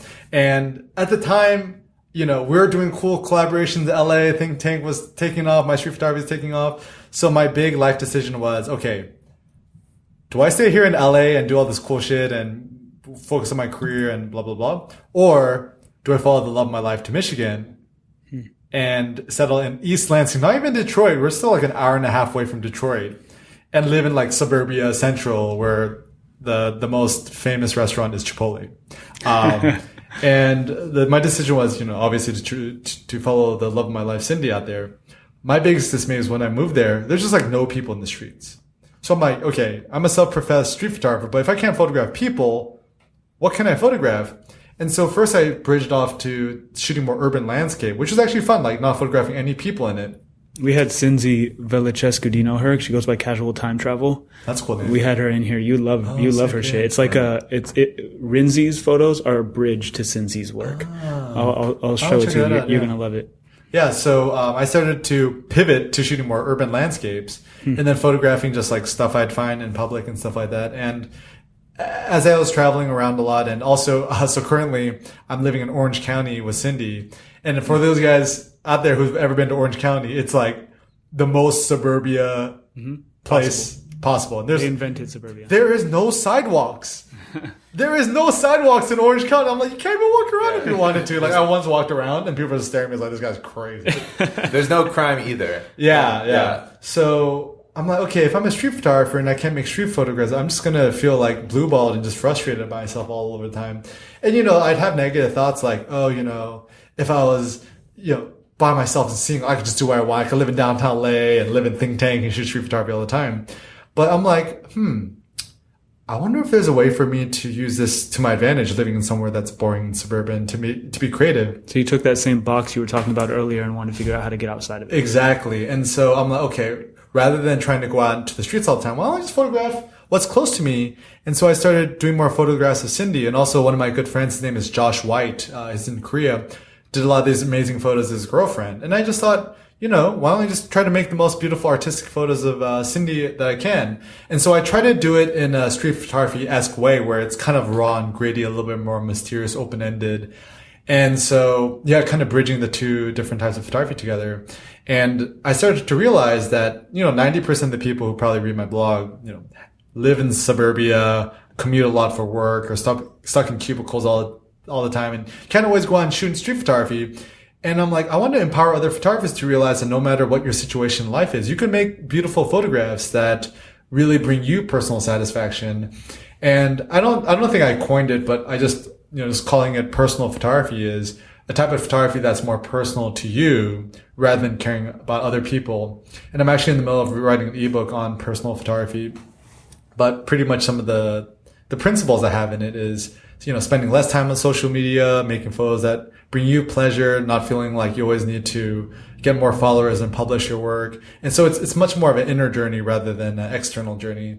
And I still love street photography, and it's one of the things I'm most passionate about. But I think maybe if I could think a little bit more in the near future is something I'd like to focus more on is personal photography. And maybe in terms of my legacy after I die is maybe I think in the future I'll be known less for street photography and more for personal photography. But of course, there's these issues that like, let's say if I wanted to do more personal photography than street photography, then like, oh, okay, how am I going to monetize that? Can I do a workshop on personal photography? Aren't you worried about brand deals are a big part of your career and persona. Yeah, so it's kind of it is very scary. But do you want to hear the funny thing? So I used to try to be known as the street photographer, right? And so, I'd always refer to myself as a street photographer, this and that. You coined the term street togs. Yeah, coined the term street togs. Thank you for mentioning that. But now I'm trying to not define myself. So I actually, on the internet, to the best of my ability, I try to not refer to myself as a street photographer. Even my blog used to be A.R.T Street Photography Blog. Now it's just A.R.T Blog. And I don't even want to be known as a photographer necessarily. It's just I'm a human being who happens to like to take photos. But the instance where I debranded myself from street photography and tried to distance myself from street photography, now more than ever, people are knowing me as a street photographer. So like even Adobe reaching out to me to do a street photography workshop and doing more street photography centric things. So it's a little bit ironic because sometimes I think the less hard you try in something, the more successful you are at it. And so playing hard to get. Eric playing hard to get. And I think with personal lesson photography, number 7, play hard to get is, like I think it's a matter of growing, and you almost kind of need to kill yourself or make yourself redundant. So, even when, I'm a huge Steve Jobs fanboy, right? Mm-hmm. When they made the iPhone, they're like, this is going to cannibalize iPod sales. But they're saying, you have to cannibalize yourself or else you're just going to die. Kill your darlings. Kill your darlings. Kill your babies. Exactly. And so I feel that it's a Faulkner quote. Actually, there's debate over who. Yeah, I saw the link you sent. But I wasn't sure, so I'm still really not 100% sure whether street photography is a fad or it'll be around forever, whatever. But still, I'm trying to pivot and just focus on personal photography, which technically in theory has a much larger audience because let's say you live in the jungle or something like that. You can shoot personal photography anywhere you are. It's really, truly limitless. So I think, like any good business, you have to learn how to pivot and move with the markets and I guess be ahead of the curve. So I think hopefully by working on more personal photography articles, I'm reaching a larger audience that hopefully in the long term, this will help me essentially not be homeless and buy Cindy Lada In-N-Out burgers. You set the bar high. Yeah, I'm a classy man. I'm a classy man. We've considered it. We got to wrap this up pretty soon. It's getting really hot, but with the AC off in this room. But I consider it a lot of times. People will ask me why we build these insane productions and then tear them down. And I actually heard who it was that came up with this quote. I've heard it so many times, but I heard who it was recently. I'll put it in the description of this podcast or whatever. But he was talking about how each of your productions should be a sandcastle, and that you should build this beautiful sandcastle and then allow the tide to wash it away. And more or less, you should consider a large part. You can be known as the guy who builds these beautiful sandcastles. That's fine, but each one should be its own thing. You should let it go. I got to find out. Now you're calling me out on the goddamn spot. I got to get this intern in here. I don't remember reading that, but that's how I always describe what I want in my life. It's like people are like, what do you want to do? Well, I remember one time in particular, when we were doing Coffee Graph, someone was like, why don't you guys build a coffee shop here? Coffee Graph. We built we did a show here that was, thanks for calling me out on that. I always like to make sure when someone references something, we call them out so that they know who it was. That's why I brought up Rasan earlier. Oh yeah, thank you. It was a show that we worked with this artist named A.R.T who built these, made these incredible photos that, he was a very well-known photographer, killed his darlings and decided he was not going to be this world-renowned jewelry photographer anymore. And he invented, you'd actually love his work. I'm going to send it to you. I have a beautiful piece in my house I should show you at some point. But he invented this and patented this process called the coffee graph, where he would take coffee grounds, which is the most versatile pigment on earth. And he's discovered that, and also, versatile in terms of the actual physical makeup of it, and then socially as well. Coffee inserts itself into every culture. It looks like an Aborigine Rorschach test made of coffee. Exactly. Nice. But then he, like older dude, he's in his 70s, and he, one of Patrick and I's best friends, and he actually totally embraced Photoshop and digital manipulation of photos, while all of his homies and extremely famous photographers rejecting it. He was like, fuck y'all, I'm gonna take this on. And now his work looks very hip and new and fresh. And he prints these things gigantic, like 70 times until he feels like it's perfect. Anyway, we worked with him and we built a coffee shop out of all reclaimed materials, burlap, like coffee bags, and we stained everything with coffee and did a bunch of shit like that. But we teamed up with La Marzocco and Stumptown Coffee and a bunch of other people before anyone had even moved down here, and we built this coffee shop, and people were asking, why don't you keep it? You should keep a coffee shop forever. And maybe in our next place, we'll build a coffee shop that could be there forever. Who knows? We have to move in 20 months. We'll see what happens. But I remember you answered that question. I think it was to Garrett in a very interesting way. Do you remember what you said? I smoked too much weed. Okay. You could just remind me. I mean, you've said it in many ways before, but basically you were like, we don't want to get tied down to any one thing. Like, we've built skate parks. Like, why don't you keep the skate park around forever? No, because then we can't build the next thing. Yeah, I mean, in some ways it forces us to continue to innovate, which is a really essential part of our business. I think knowing some particular things about permitting in like zoning and things that are possible with a cafe license, I think perhaps a coffee shop is in the future at some point for Think Tank. But the nature of us tearing down these shows is very important to us, because it really, really ensures that we're sitting back and thinking, how do we make this better? How do we continue to innovate? How do we take this one step further than we took it before? So one thing I want to ask you, and this is kind of one of the... Garrett Kovacs, by the way, Kovacs, I think. He was the guy who built the coffee shop alongside Avi Roth. Just to shout him out. For sure. So one of the questions that we ask every guest, and it's probably going to be one of our last questions here. And it's going to be very easy for you to answer. Right. Is typically we ask, what would you say to your 20-year-old self? Now, for this question, I'm going to revise it because you've already somewhat addressed this in your letter to your 18-year-old self. And so I was just like, it's probably just best for you to kind of give a brief synopsis of what you wrote in that letter, and if there's any revisions or addendums that you would add to said letter. So what I tell my 18-year-old self, happiness is making a lot of money. No, I'm just kidding. That's right. I look at you like, are you serious? That's the antithesis of this entire conversation. I like someone's going to quote me on Twitter and just going to put me on blast. Kill your babies, make a lot of money. That's tip number 9 or something. We challenge people to Photoshop something ignorant that someone says along the lines of the podcast. We're going to funny. challenge someone to Photoshop a handbook of misquotes of Eric Kim right now, and we will give you a free t-shirt if it's the I'll dog. make it a coffee table book. It's a satirical book that Eric Kim will publish alongside your name. Yeah. So, first of all, thank you for finding that article, because I wrote it 2 years ago, and at the time I was 26. I'm 28 now, and I reread it this morning, and it was pretty good. I read it. I was like, this is pretty solid advice. Did you read the Kobe one first when Kobe wrote himself a letter? Oh, no, Kobe I did wrote a letter not. to his 18-year-old I did self not a week know. ago or something. What did he say? He's like, It was interesting. Yeah, It wasn't like stay true to yourself, like aim for the stars. It was like don't give your family no fucking money. No, he said give your family opportunities instead of money. Yeah, so basically it's like so if like I don't know the fucking names of his kids. If little Kobe Jr. who's like his little cousin or whatever is like, you know, I want to be a photographer, instead of like giving him like $10,000 and being like, yo, do your photography thing, dog. Like, give him a camera, like invest in lessons for him. Books, like, not gear. It was like development as opposed to just like throwing cash at them. Which is Eric Kim's philosophy. Yep. Okay. Sorry. So I'll talk a little bit about what I wrote in the letter, as well as maybe some addendums or things I would change about it. But okay, so advice to my 18-year-old self would be,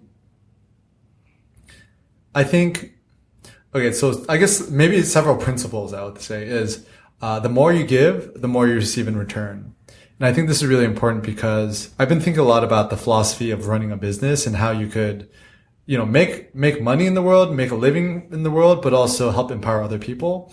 And it really comes down to creating value for other people, because I think we get the wrong idea is that, okay, to be a successful business, you just had to be very good at marketing and sell a product at a profit. But it's like, no, like these fucking influencers. Yeah, these influencers, right? Like this, but you have to really empower other people and essentially not be greedy, because I think the only thing I could attribute to my success is the open source approach, is giving away everything for free, because that's helped me not only teach myself, but also empower other people. And now people attend my workshops and companies are reaching out to me because they're like, oh, this guy's legit or whatever.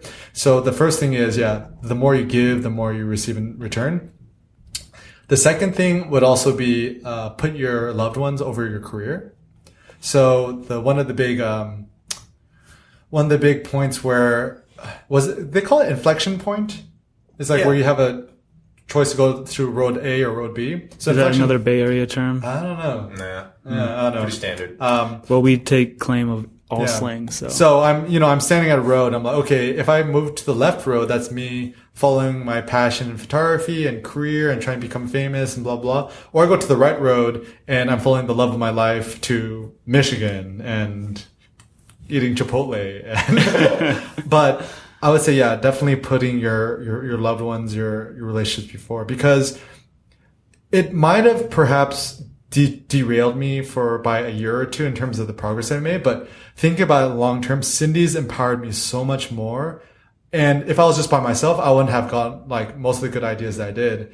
And not only that, but at the end of my life, I'm not going to really care about the work that I've done. I think I'm going to care more about the relationships and my loved ones. And not only that, but once again, Cindy's helped give me some of the most amazing ideas for that, for my photography and stuff like that. So that's advice number 2 I would give my 18-year-old self. Advice number 3 would be, know that you control your own fate. I mean, I'm Catholic, so I believe a little bit of both. I believe that there's, you kind of have some fate, but you can also somehow control your destiny. But I do believe that the great thing about being an American is that you can really create your own lifestyle, and anything you put your mind to. I still do believe that you could really accomplish anything you put your mind to. I believe in the American dream. I do. I think I still do believe in the American dream. And I think there was one quote I think his name is Ray Dalio. He's like one of the most famous investors of all time. He said, okay, we're all given a period of life. Let's say we're given 80 years of life, right? Anyone in one lifetime, 80 years, could accomplish one thing alone, if he or she really puts his mind to it.